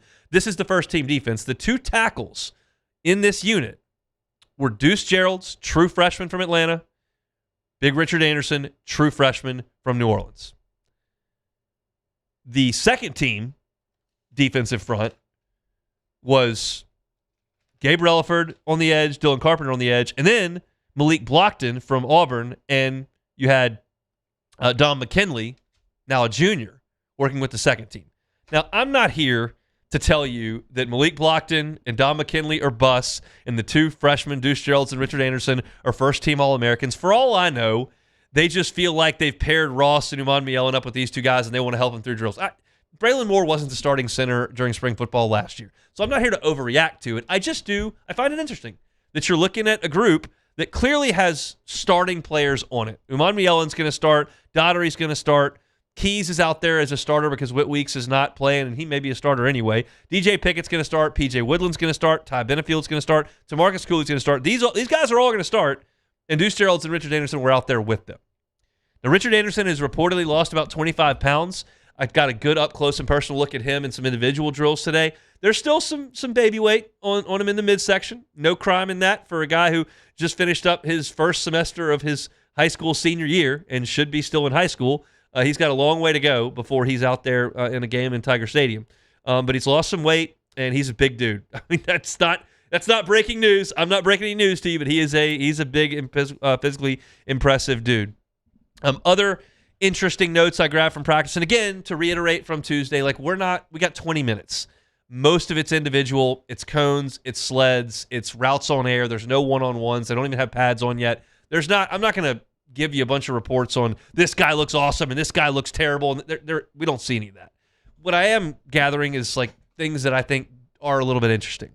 On Tuesday in practice number 1, Blake Baker spent a lot of his time with Devon Keys and Keelan Moses and Zach Weeks and some like traditional linebackers that are likely to help at the star position. Not Whit Weeks, not TJ Dottery, not guys that are plugged in on the inside, but some guys that are going to play the star position as a linebacker. Today, he was working with CJ Jim Coyley, Deshaun Spears, and Aiden Hall, the freshman from Carr. They're all safety linebacker guys. Like Jim Coyley, like Spears and Hall are safeties. Jim Coyley can play linebacker, can play safety, but all 3 of those guys are tall and rangy and long, and they're playing the star as well. So what you're seeing with Blake Baker is he is coaching the stars, and they're in different groups. Chris Kiffin, who's Lane's brother, who is now the linebackers coach, is doing most of the 3 main linebackers, handling those drills, footwork stuff. Baker is kind of bouncing around a little bit, and I think the thought is, one, Lane Kiffin wanted Chris Kiffin to have a bigger role at LSU than he did at Ole Miss. That's his brother. He wants him to do that. I don't have a huge problem with that. He's not a coordinator. He's a position coach. He's also not some guy who's never been on a football field before. He's coached his whole adult life. So I'm fine with it. It allows Blake Baker to do some different things. He can go work with these stars one day, these stars the other day, supervise some other things. It's just a different kind of role for Blake Baker, who under Brian Kelly was working with all the linebackers all the time. So I thought that was interesting as well. Some other things that I noticed, some lanyap stuff that I put in there. Phillip Wright caught my eye at wide receiver. Redshirt freshman, was the only holdover wide receiver from the last regime. He can really run. They ran some deep balls, and they're all fast, but he was especially fast. I noticed that. Stephylan Green, the Clemson transfer on the defensive line, was not at practice for a second time this week. No real reason why at this point. I'm not sure, but he was not there. Traylon James, who I don't know if he's going to have a big role on this team or not. He is the Southern defensive back transfer. He played a little bit of corner and a little bit of safety at Southern. He was working with the safeties today, so sounds like that's where he'll be. Kevin Peoples was really working with the edge rushers last year. Matt noted today that he was working with the interior defensive line. That's reflected in his biography as well. So he's going to deal with those guys on the interior. And look, he's got a track record with pass rushing. And if LSU can get some pass rush out of some of these guys on the defensive interior, I think that would be good. I'm for any way to get the front four to the quarterback more effectively than LSU did last year. They did it really well 2 years ago with Savion Jones and Braden Swinson. This past year with Pyburn and Peyton, before Relaford got hurt, Jamari Butler, there just wasn't a lot of interior of pressure off the edges, and certainly not on the interior. A lot of your sack numbers came from guys coming off the edge. Came from Harold Perkins off the edge, came from Deshaun Spears, got home a couple times, DJ Pickett, PJ Woodland. Woodland had a big sack early in the game against Clemson. You just saw a lot of edge rushing blitzes that got home. I'd like the front four to do a little bit more of that. So I think Kevin Peoples has kind of made that his specialty, and hopefully he can help with that as LSU moves through this spring. That's 2 practices down. They got 3 weeks of this stuff, so we'll continue to keep you posted as LSU moves forward here in this spring workout. All right, I want to remind you about my friends at Lifetime Roofing. LifetimeRoofingLA.com is the website, LifetimeRoofingLA.com. They're Baton Rouge-based, and they serve the entire state of Louisiana plus Houston and over into Texas. Their core values of Lifetime Roofing: customer service, quality, and integrity. Not every roofing company can say that, but Lifetime Roofing absolutely can.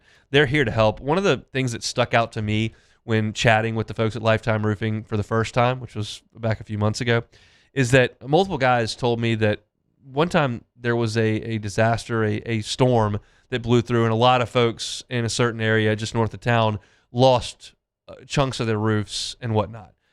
And a lot of roofing companies will flock to that area and just start signing people up to get roof inspections and new roofs. They showed up with food. They showed up with cases of water. They showed up with a chainsaw to deal with the debris that was left because they care about the community. Absolutely, they're here to help you with your roof. But they also care, and they're going to be here long after whatever disaster rolls through here. So if you're looking for a roofing company you can trust, with good people that are from South Louisiana that are here to help, Lifetime Roofing has those in spades. You got financing options? Sure. Lifetime workmanship warranty? Absolutely. Great perks of working with Lifetime Roofing, but the people are what make that place special. If you're looking for a new roof, looking for a roof inspection, and don't know if you need a new roof, Lifetime Roofing. You can find them online at lifetimeroofingla.com. We're chugging along here on this Thursday, brought to you by Sagrera Farms Premium Angus Beef. A lot of Will Wade talk in hour number 1. If you missed any of that, you can catch it on demand wherever you find your podcast, certainly on YouTube.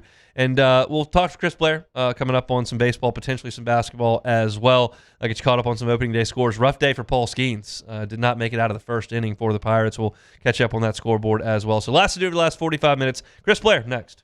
The Hunt Palmer Show. Swing Easy Golf Club in Baton Rouge. SwingEasyGCBR.com. I'll paint you a picture of your Saturday. You go to Swing Easy Golf Club, get some buddies. Y'all get big bucket full of that cold beer, some seltzers. Fire up the simulator, maybe Pebble Beach. You put the Elite Eight on the television there at Swing Easy Golf Club. Crank some tunes. Just have a day. Have some fun. Great place to socialize, blow off some steam, and play some golf in the process. Need a mulligan? Just hit the mulligan button on the simulator. Easy as that.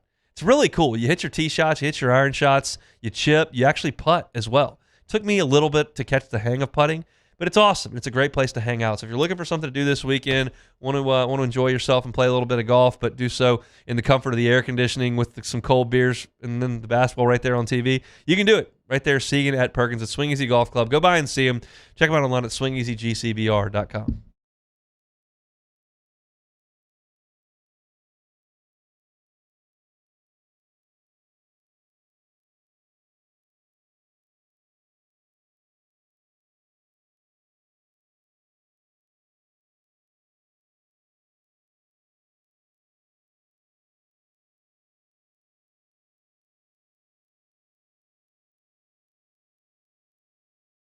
Investing in a new roof doesn't have to be overwhelming. At Pelican Roofing, we offer 0 interest for 21 months because everyone deserves a safe, secure home. Trusted, local, affordable. Pelican Roofing, making quality roofing affordable for South Louisiana families. These ice cubes could have been a thankless bed for an all-you-can-eat salad bar. But instead, they cradle and cool the crisp, refreshing Dos Equis. Nicely done, ice cubes.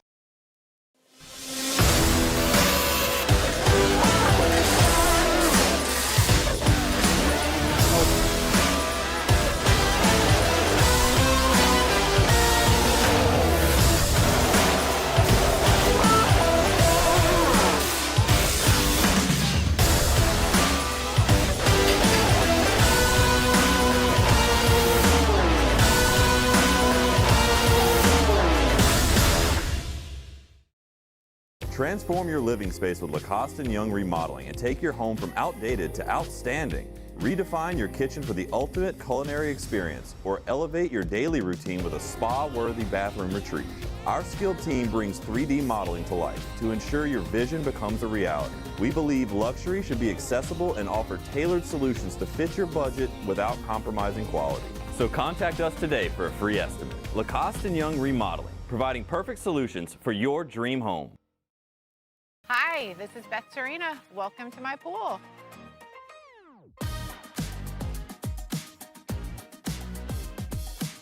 The first time I saw this beautiful pool, it exceeded every expectation that I had. They were able to get everything we wanted in this pool. It is a beautiful pool. We live out here. We eat out here. We watch TV out here. This is like our living room outside. We love this pool and everything about it. When we decided to build our pool, we called a great friend who is one of the best pool builders in the country in North Louisiana, and we said, who would you choose to build a pool in Baton Rouge? And without a hesitation, he told us Russell Pools. He said their history, tradition of great builds, great pools was unmatched. So of course, who did we call? Russell Pools. The advice I would give to anyone looking to build a pool is first call Russell Pools. They'll do an incredible job. It'll be incredibly organized. It'll be time efficient. And you will have your pool in no time.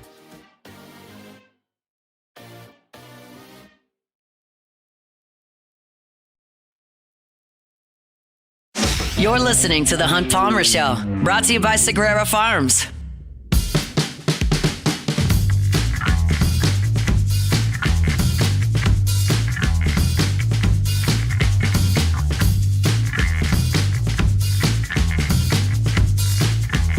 Thursday show is brought to you by Sagrera Farms Premium Angus Beef. It's opening day in Major League Baseball. Jay Johnson met with the media a little bit earlier. Spring football is in action. It's a busy, busy time of year, and things got a little busier in Baton Rouge today. We'll bring on the voice of the Tigers, Chris Blair, for his usual Thursday segment. He joins us on the Jim's Firearms Hotline. Chris, how are you? Box. There we are. I didn't have you there originally, but I do have you there. Look, it's been a busy day with LSU basketball, obviously, into one era and the beginning potentially of another. So your kind of thoughts on where things are with LSU basketball currently? No, I don't have a clue, man. I've been at the box all day. We had a media session with Coach Jay Johnson. I did a little stand-up video in the dugout. All I got is Kentucky and LSU Friday night, 6:30. Understood. Let's talk about that then. So look, LSU baseball loses its first 2 SEC series. You can if and but your way through. They could have won either one of them and did not. So how do you feel like the energy of the team is right now? It's interesting, and all kidding aside, listen to Coach Johnson today with the media around noon today, and it was interesting the way he kind of put the last 2 weekends, obviously the first 2 weekends of conference play, in perspective. And, he just basically said, look, in Nashville against Vanderbilt, our pitching let us down. We saw the runs Vanderbilt was able to accumulate. We saw the free passes, I think 28 on the weekend with walks and hit batters. He goes, now you flip that to the Oklahoma series where we gave up 9 runs in 3 games against a team that can put up runs.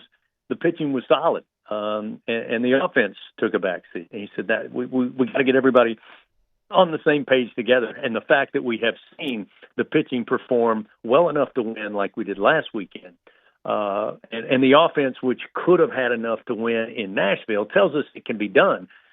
So I'm optimistic that we can get this thing put together. So I think that's kind of the key, and obviously that's what every team is looking for. I know it goes without saying. You're trying to find consistency in all 3 phases of the game: defense, offense, and obviously pitching. But I think that's why there's still this optimistic view from the coaching staff and, frankly, the team. And, just 2 weeks into conference play with a lot of baseball left, I think that's a pretty good spot to be in. Kason Evans makes you feel a little bit better if he can play like he did last week. How do you feel about the way that the sophomore right-hander threw the baseball? No, it was impressive. I mean, Jay said it. I mean, when you play a team like Oklahoma, and it won't be all that different against Kentucky in the sense that if the leadoff hitter becomes super important, traffic on the bases becomes extremely important. And the way you can offset that in a starting pitcher role is to be able to find your off-speed and breaking balls early strikes, and that's exactly what Kason did all night long against Oklahoma last Thursday night. And frankly, I felt like Cooper Moore, through the first 2 innings, did the same thing in Game 2. Obviously, he had to be pulled due to that arm injury there in the early part of the 5th inning. But having said that, to me, that's what you hopefully get out of Kason Evans, and he'll need to do it again. I mean, you can probably apply that game plan to any series and any matchup in the SEC, but certainly against a team who fuels themselves on having pressure building on defenses, pressure building on pitchers with runners on constantly. That's what makes Oklahoma and Kentucky run, more so than just, bashing baseballs over the fence, which, again, both teams can do. But it's more about getting traffic on, creating pressure, putting the ball in play, and seeing if you can make a few mistakes. So while Jay certainly said the pitching was good enough to win last weekend, the offense wasn't. The defense and the offense wasn't good enough, and the pitching, I should say, and defense wasn't good enough against Vandy. So all of those things will be important against a team like Kentucky, who I think before the midweek game this week, Oklahoma led the SEC in stolen bases with like 70 on the season, and I think Kentucky had 69. And through 2 weeks of conference play, Oklahoma has 11 stolen bases against SEC teams, and Kentucky has 9. So they're very similar in a lot of ways. Another thing on the pitching, Zach Cowan had a bumpy start to the year for sure. His last 2 outings have been pretty salty. How do you feel like he fits in now with LSU, especially considering what they've lost in Cooper Moore? Yeah, I think he'll be a big factor. Obviously Jay did let everybody know today that the plan is to have Kason start Game 1. They'll move William Schmidt up to start Game 2. And his approach was kind of, hey, look, we're putting everything in on Game 1. Once Friday night is done, we'll put everything on Game 2. And then once that's done, then we'll put everything on winning Game 3. Obviously, reading between the lines, that means where are you going into Game 3, which I think will have a big importance on who we see start the game on Sunday afternoon. I think Zach, certainly with what he has done in his time at LSU, plus the fact that he wowed Jay and what he did at Wofford when they played in the regional, thinks he's certainly the candidate. But, when I think about it, I also hear the name Santiago Garcia. I think he's pitched well his last couple of outings and certainly has the potential to be a candidate for that job in Game 3.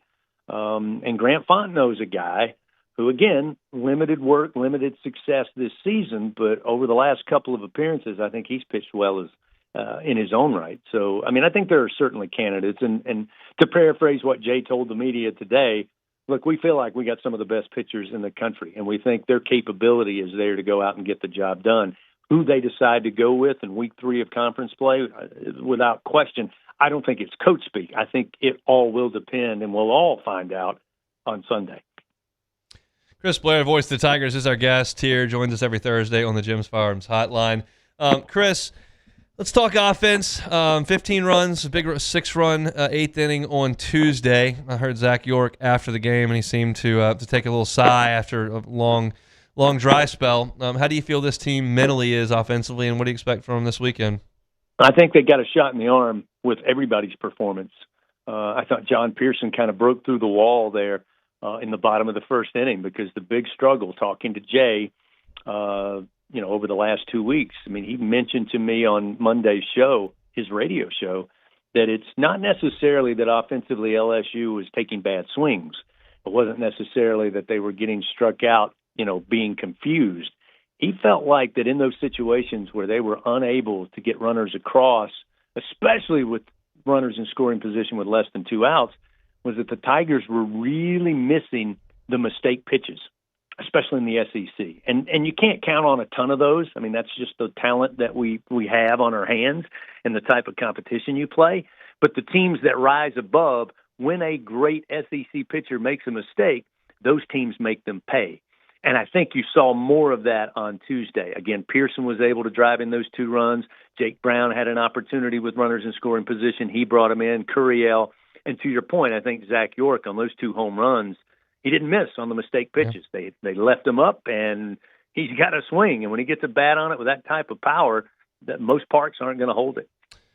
Yeah, I thought it was a positive. Now they got to translate it into to SEC play with Kentucky. You've been around a lot of coaches on this campus, a lot of coaches on different campuses. You've seen kind of all different scenarios with Jay Johnson now. How do you think he manages when things are a little bit bumpy as opposed to when things appear to be, although they never are on cruise control? One of the things I love about Jay Johnson, and I really have said this literally not long after he arrived here, and you've heard it been said many times. I think Ben McDonald said it the day he was hired. Nobody's going to outwork Jay Johnson. And you can apply that to recruiting. You can apply that to the transfer portal. And if you've got a team that's scuffling a little bit in some form or fashion, nobody's going to work harder. Not by talking about it. Not by saying, well, I think we need to do this, or our team's just got to get better. I mean, he's actually in there on the field. We finished up doing some recording today. And I don't know that they got the mic off of him before he was out there, hands on with the players that were on the field. That's why, again, I say it, and I believe it. In Jay we trust. Nobody is putting his hands on this program when he feels like he needs to. He has no problem doing that because he takes responsibility. He takes responsibility for the success, as he should, and he takes responsibility when things are not going well. And it's not a matter of just sitting back hoping things get better. And why can't you guys do better? What is it we got to do to make you better? And, he said it Monday night. I mean, he said guys have to play better. They've got to perform in certain critical situations. And guess what? As a coaching staff, Monday through Friday, Monday through Sunday, 365, we've got to do that. And if we all got to work a little bit harder over the next couple of weeks or months to make this team what we think it can be and reach its potential, that's what we're going to do.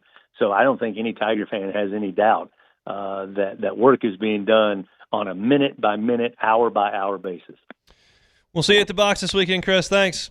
You got it, man. He is Chris Blair, voice of the Tigers. Appreciate a little bit of his time. I knew we might be stepping in it there at the beginning of the interview, but I tossed it out there, and he hit it back to me as I thought he might. That's not Chris's fault. That's just the way things work with official contracts. And if something's not official, the school can't comment on it. So Chris can't comment on paperwork that's not in. It's just like recruiting with coaches. Coaches can't talk about high school seniors that haven't signed and sent their letter of intent. And so appreciate Chris for volleying it back to me. And we moved on to baseball. That's just fine. But news of the day, Will Wade is the new head basketball coach at LSU. It should be made official probably either later on today or early tomorrow morning. Press conference is not expected to happen until for a few more days. LSU doesn't want to step on the women's basketball team in the Sweet 16, so they're going to let that breathe a little bit if they've got to get to play in the Elite Eight, I should say. On Sunday, I wouldn't expect anything there, but maybe Monday for Will Wade here back in Baton Rouge. My whole thoughts on that entire situation are available at the top of the show today. You can go check that out on demand.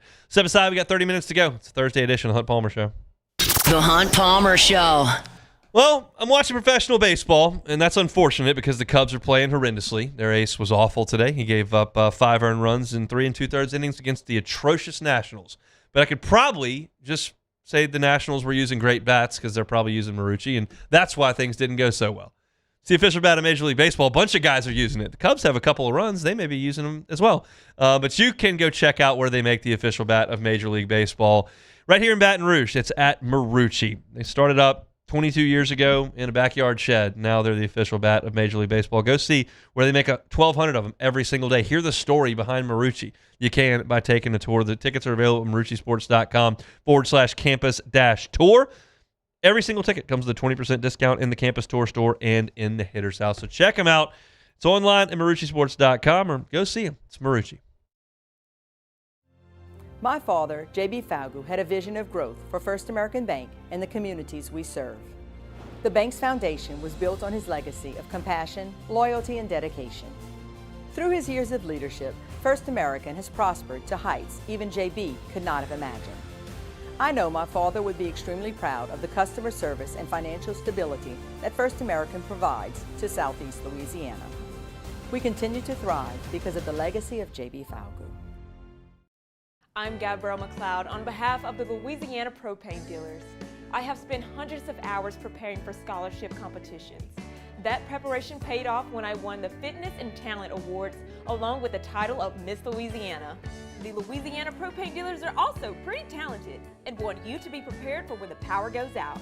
Visit louisianapropane.com to find out about propane generators and other safety tips.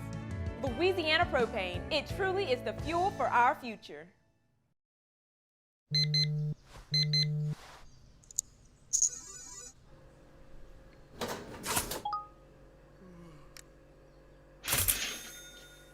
Sometimes you ignore the signs, even when they're right in front of you.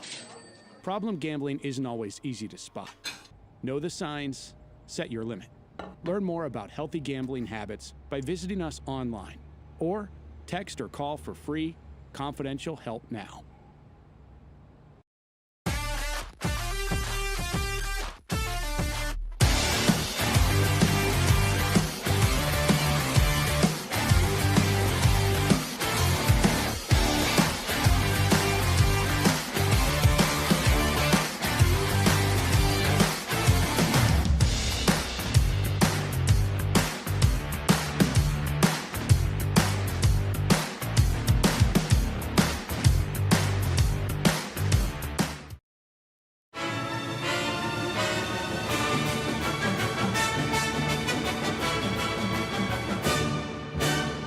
The Cane's Box Combo, a symphony of flavors.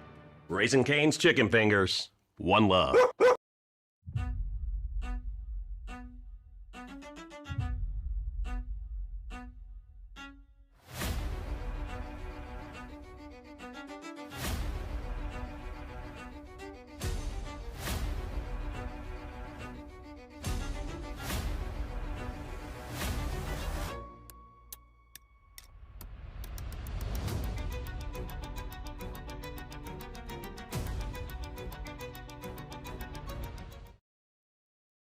Everything you need for a stunning garden is at the Plant Barn in Baton Rouge. From trees and shrubs to plants and pottery, the Plant Barn has it all at great prices. You're listening to The Hunt Palmer Show, brought to you by Sagrera Farms.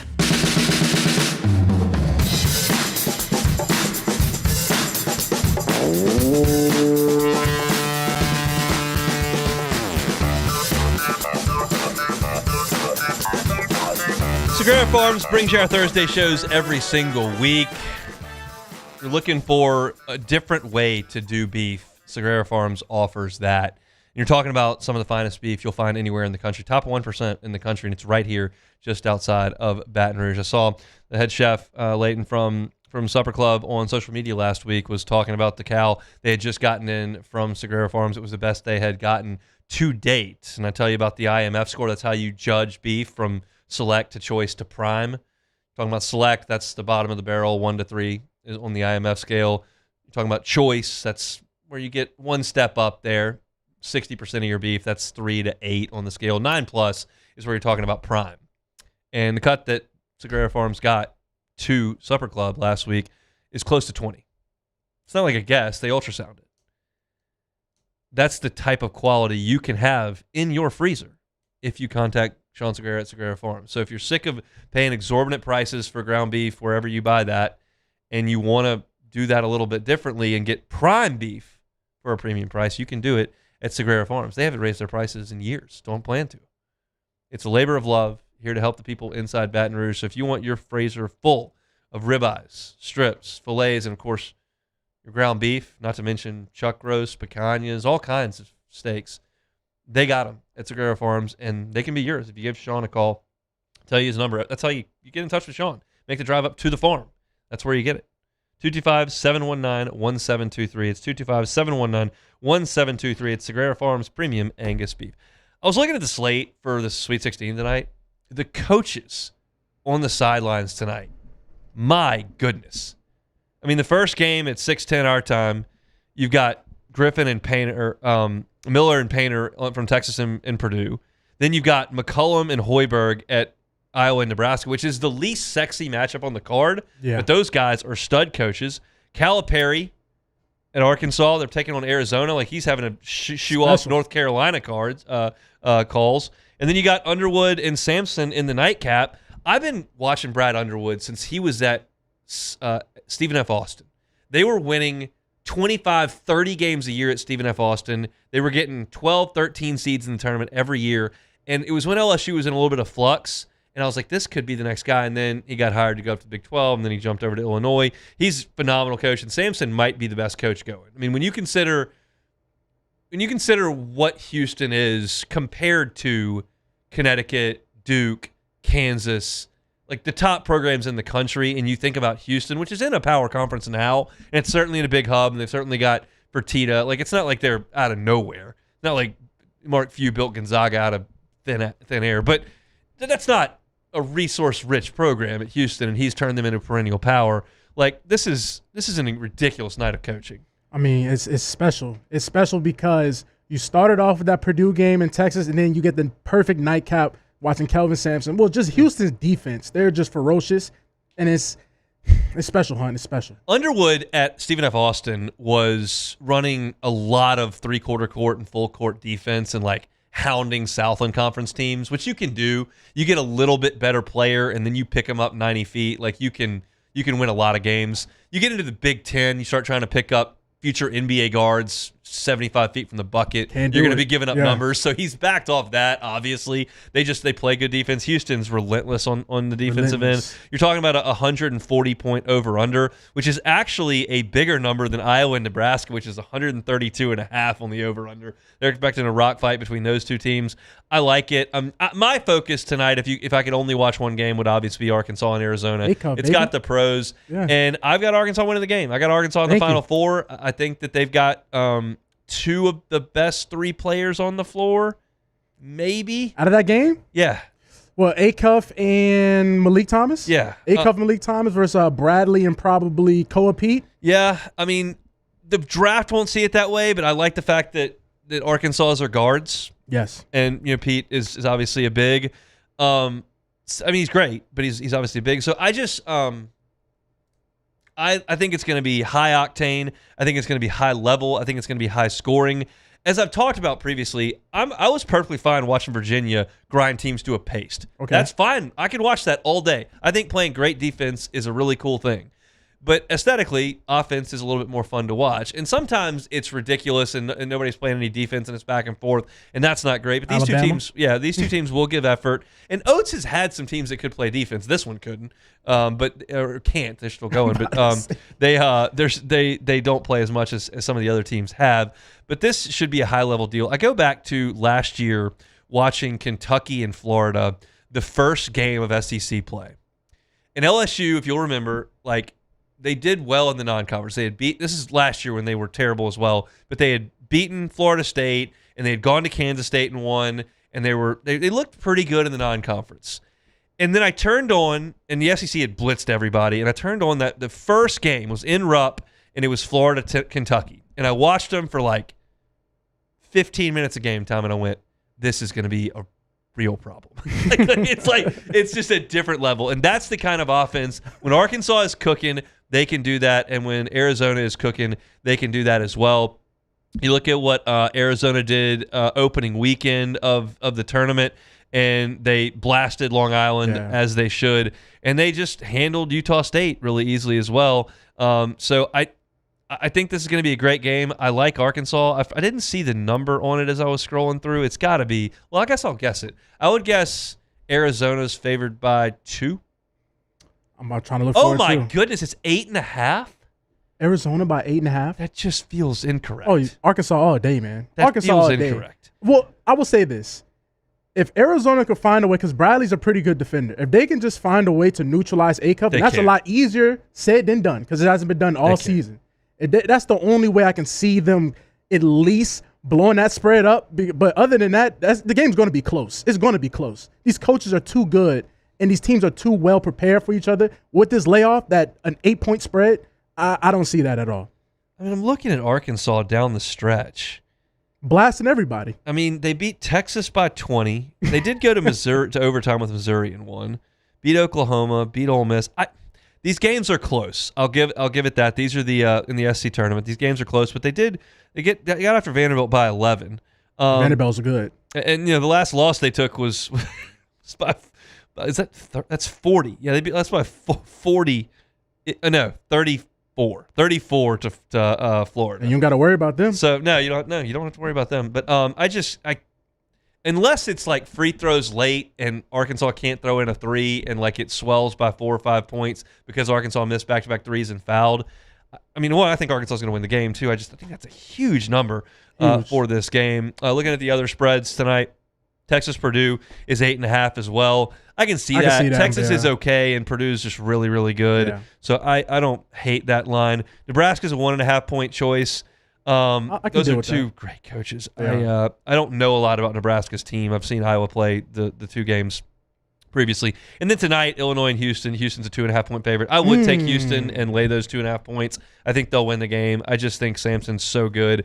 They're one of those teams. Like I talk about Virginia. Like Houston's had scores, but they just defend. Their guards are always awesome on defense. They keep people out of the paint. They make you shoot threes over the top of them. And like Illinois can certainly shoot, but I think I like Houston to cover that number. But 8.5. Disrespectful. What that tells me is Arizona's going to win by 15 because that number should be closer to 4. That also means, well, that too, but also means like they expect them to get smashed. Like they expect Arkansas at one point in the game where, like you say, it's swelling to 15, 20-point lead. Yeah. But the real question that I have is at this Houston game, right? Because Jimmy brought up a good point earlier when he was like, only way I can see Houston losing this game was that if the refs call it ticky-tack and they don't let them be as physical, because Illinois has the better offensive players regardless. I mean, I do know that like they do have metrics on officials. I'm well aware of that. And so maybe we know who's calling that game and know that that's going to be the case. But if you're banking on that, I don't know if that's exactly where I'd be. I did not know. What I did not monitor this year was how Chris Sinek did. So obviously from New Orleans, a guy that Matt McMahon recruited very, very hard and ultimately came up second. He is playing 25 minutes a game for them, 9.6 points and 7.8 rebounds. So really, really good freshman year production-wise for Chris Sinek. He's their leading rebounder as a freshman. So on Houston, the 5-star moniker, they lived up to it and they made it happen. That's a guy. Matt McMahon made no bones about it. He did it in a press conference. Said we got a big recruiting weekend. So it was during a football weekend 2 years ago, and obviously did not land him. And that hurts. Kingston Flemings has been the best player for Houston this year, but Sinek's been really good. That's a guy you'd have loved to have here in Baton Rouge. New day in Baton Rouge for basketball. Will Wade should be announced today, I'm told. A little bit later on, they'll release ultimately that deal is done and signed. We do know, we got it confirmed at LouisianaSports.net. Matt Moscona dug it up that it was official, but they don't have it. They don't have the release out by LSU yet. So we'll continue moving on here. It's a Thursday edition of the Hunt Palmer Show.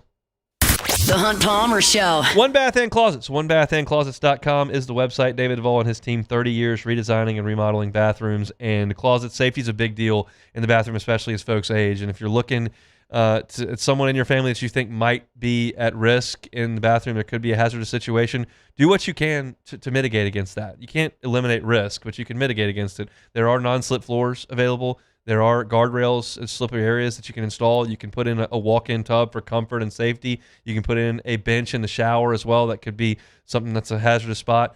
If you haven't ever thought of that and thinking, oh, that might make some sense, reach out to David Duvall and One Bath and Closets. They can absolutely help you out with that. If you're thinking that payment might be a bit of an issue, financing available, a 0%, same as cash, up to 18 months. So check out their reviews, pictures of their great work, and get that free consultation at onebathandclosets.com. Onebathandclosets.com. Parrish Construction and Roofing, trusted by champions, built for Louisiana. Do business with someone you know. Parrish Construction and Roofing. Parrish Construction and Roofing. ParrishBuilt.com. Who bears the standard? Who sets the bar? It's not those satisfied by low-hanging fruit or by taking it easy. Now the standard is set by the best of us, by those who work hard. Dig deeper. Give more. At Sunshine, we're proud to provide John Deere products that work hard for you, the standard bearers. Find the dealer nearest you at sunequip.com.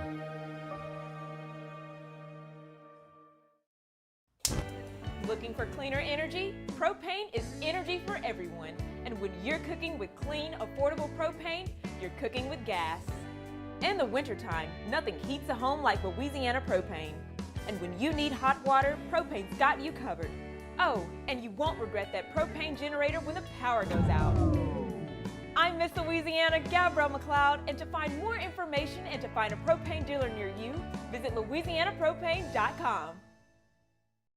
If your office is experiencing performance issues like slow networks, jammed printers, or disappearing files, Advanced Office Systems may be right for you. With powerful IT solutions, print management, document imaging, and security systems, they help offices regain confidence naturally. Side effects may include uncontrollable efficiency, smoother workflows, and a sudden burst of office joy. Say goodbye to those emotional breakdowns in the supply closet and get back on track with Advanced Office Systems. After a decade of working in private duty nursing, I know how hard it can be to find compassionate care for the ones that you love the most. So I started Decision Critical, a premier concierge nursing agency, so we can take care of you wherever you are. Our highly skilled nurses provide exceptional care from the comfort of your own home with personalized packages for short-term, long-term, or even around-the-clock care. Visit us at decisioncriticalbr.com and give us a call today to get started.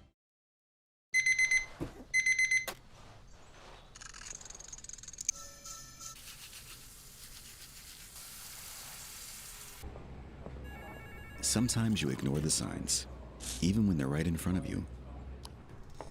Problem gambling isn't always easy to spot.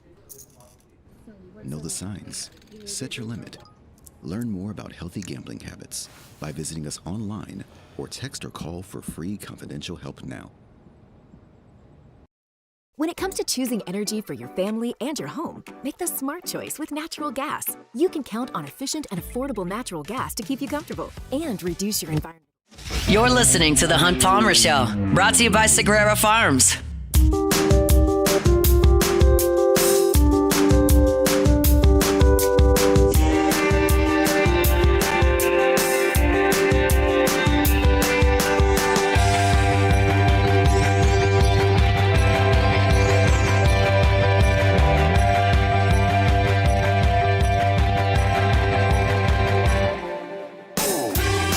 March is Colon Cancer Awareness Month. Why is that important? Well, colon cancer is very, very common, but it is preventable and treatable when it's caught early. Screening can detect precancerous polyps before they turn into cancer. That's why you need to get screened. When should you get screened? Well, adults beginning at age 45, if you've got some family history, maybe a little bit earlier than that. Colonoscopy remains the gold standard when it comes to screening. For those at low risk, there may be some other options available, but you got to talk to your provider. That's what's very, very important. If you don't have an established relationship with your primary care provider, Make that happen. Make that a priority. You can do that with the folks over at Ochsner. Make an appointment with a primary care provider or a GI specialist to start that conversation, to ask about your personal risks and see what you can do to make sure that early detection is a possibility for you. Schedule an appointment at Ochsner.org/schedule, Ochsner.org/schedule, or through the My Ochsner app. I got to say, this is not my favorite opening day so far. What happened? Paul Skeens goes out there, gets rocked by the New York Mets. First inning. Did not make it out of the first inning. He only recorded 2 outs today.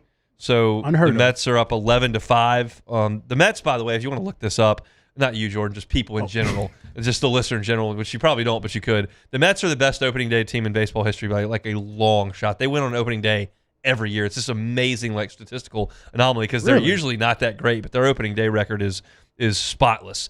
Really? My guy Brian Haldane, Mets fan, is sending in "Let's Go Mets." No brain. This is a Paul Skeens show, unless he's facing the Cubs. But he's facing the Mets. We got to pull for Skeens. He got rocked today, and the Cubs have been utterly atrocious against the awful Washington Nationals. They losing 7-3 in the fourth inning. Gave up a 6 spot in the fourth. So Skeens rocked. Cubs getting destroyed by a team full of AAA guys. It's not been good. It's not been good. Is Boyd pitching today? Boyd is no longer pitching. We gave up 6 runs in the fourth. Wow, you know that's so crazy, Hunt. I was this close to picking him up today to start for my fantasy baseball team. I was like, you know what? Not very good for Team USA. Not very good today. He was good last year, and we'll see what he is this year. But he's not good today. Look at God, because I was like, man, he's the opening day starter for the Thankfully, Cubs. this little kid for the Nats hit a 2-run double down into the right field corner. But when he hit it, he decided to stand there and admire it instead of running to first. And it bounced short of the wall, and Ramat Shaw, the Cubs right fielder, picked it up and threw him out at second base because he stood there for 3 seconds watching a double hit the wall. So shout out to that kid. Might want to run to second base considering you're probably not guaranteed to be in the major leagues very much longer. Yeah, so man. just my 2 cents. Let's see if it's take it or leave it. I got you.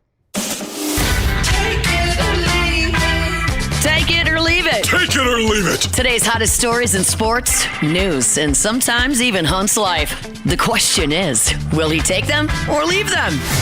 All right, so after being mentioned as a potential candidate for the North Carolina job following Hubert Davis being fired, Nate Oates affirmed his commitment to Alabama today. Speaking to reporters ahead of the Sweet 16, Oates dismissed the Tar Heels job, basically saying that he has no reason to leave Alabama. They have given him everything he wants. So do you believe that Oates won't take the Carolina job? Take it or leave it. I'll take it. They probably won't hire him, but they should. You're North Carolina. You go down there, you take Alabama's coach. That's what you do. LSU does it. Yeah, that's what you do. No, NC State, not quite the same. But, yeah, that's just what North Carolina should do. I'm curious how they handle this thing. Of course, they're going to knock on that door in Tucson and see what's going on in Arizona. But I don't think they're going to take Nate Oates. And now if you look at this and you're Alabama, like Duke's been filled, North Carolina's being filled currently. They're not, the Blue Bloods are not knocking on your door. Kentucky was filled 2 years ago. I don't know what Bill Self's plan is, but nobody's really gotten close to hiring Nate Oates, best we can tell. So seems like he might be there for a long time, which is very disappointing to me. But the rivalry's back. I don't want to have a rival. I want them to stink. I want them to be terrible. I don't want to watch Nate Oates coach anymore over there. I'm thrilled Bruce Pearl left. Look at that. Yeah. Bruce Pearl leaves, they stink. That's how that works at these schools. Auburn's finna win an NIT, man. Respect the NIT. Oh, I have takes on the NIT. Please. I did a trivia tiebreaker 2 weeks ago. Name any team that's won the NIT in the last 5 years. And they all looked at me like I had 6 heads. And the schools that have won it, it's a real indictment on the NIT. You're talking about like non-factors in the college basketball world that are winning that tournament. So like it's just not even almost worth playing in at this point. Like nice try at one point. We got 68 teams getting in the tournament right now. Yeah. Winning the prize for 69th best team in the country. Yeah, that is kind of. It's just not great. Yeah, when you put it like that, you are the 69th best team in the country. So, all right, so Tom Brady revealed that he explored the idea of the possibility of returning to play in the NFL as he was a minority owner of the Raiders. In the NFL, he spoke to them. They obviously had a big issue with that, so Brady said he's going to leave it at that, and he's happily retired. But the idea of a player owner, take it or leave it? I'm going to leave that. Look, I mean, you're sure. Are you playing for the team you own? Are you playing for another team? No, he's playing for the Raiders. Oh, he's going to play for the Raiders? Okay, I don't think so. Guy hadn't eaten a tomato in 20 years, so he can still go out there and play at 47 or whatever. Yeah, he he's is. old now. At this almost point. 50. At least almost 50. Yes. Yeah, but no tomatoes, no heirloom tomatoes for Tom Brady, and potato vodka, not the genuine article on the Bucs Super Bowl parade. That's why you can dial it up at 48 and go play for the Raiders. I don't think so. And don't forget about the avocado ice cream. That's right. Don't play anymore. Avocado ice cream. Don't forget about that, man. You know, that's the integral piece of Tom Brady's diet. Goodness gracious. All right, so speaking of diets, Duke's guard Caleb Foss will be a game-time decision for the Duke's matchup against St. John's in the Sweet 16. As you know, he broke his foot earlier this month against North Carolina. So coming back after 5 games on a broken foot, take it or leave it? I mean, I'm going to leave that. I'm not a doctor. We can talk to the team at Oxford about that next Wednesday, but that's seems like a tall order to break a foot and come on back. But hey, I'm for good basketball at this point, so if he can help, I'm all for it. Let's see. I mean, dude, a broken foot and we're playing basketball? Yeah, that's not a great idea. I don't know how that's going to work, but that's it for take it or leave it. I'll get over this Cubs loss in a minute, but I'm just a little bummed about it. I mean, it is the 5th inning, but I just think they're going to lose to the Nationals. It's like 1 out of what, 162? 162. They don't play tomorrow, though, which is a bummer. I got the Cubs shirt on. I got the Cubs hat on. Feeling good about it. What a day, though. Just crazy day in Baton Rouge. If you're missing my thoughts on Will Wade, I talked about it at the top of the show. I think it's, to summarize, I think it's an awesome day for LSU basketball, and I gave a lot of reasons for that. He's going to win a lot of games here. I think it's an interesting day for the LSU athletic department and how they want to divvy up resources with the personalities and the championship rings they've got flooding this place. So that's an interesting piece, and we'll get more of that as we continue to move forward. I'm sure Matt will have a lot more on AFR. If you missed any of our show today, catch it on demand wherever you find your sound. Talk to Joe Healy about the SEC weekend to come. Talk to the voice of the Tigers, Chris Blair, on some baseball. Had some Zach York sound that I played. Full LSU practice report you can find at Hunt on LSU on YouTube. It's our second day to check out Lane Kiffin's team this spring. So lots to do. This is my favorite time of year. Appreciate y'all hanging out with us. Our Thursday show is brought to you by Sagrera Farms. Matt's going to drive you home next on After Further Review. We'll see you tomorrow for a Friday edition of The Hunt Palmer Show. The Hunt Palmer Show. Fabry Chevrolet GMC, FabryChevrolet.com, FabryChevrolet.com. They are on Highway 61 in St. Francisville. Under new ownership since October the 1st. So if you've been by that store and you hadn't been in a little bit, it's a new world over there now. The Fabry family, not necessarily in a new world here in Baton Rouge. They've been here 35 years. You know what you're going to get from the Fabry family. Incredible customer service, great buying experience and service after the sale. Speaking of service, their department there at Fabry Chevrolet GMC will service all makes. So whatever you've got, they can help you out with that over at Fabry Chevrolet GMC. You're looking for great deals on trucks, they've certainly got those as well. Chevy Silverado up to $11,000 off MSRP. GMC Sierra up to $13,000 off MSRP. They're on Highway 61 in St. Francisville. It's Fabry Chevrolet GMC. The entire inventory is online at FabryChevrolet.com. That is FabryChevrolet.com.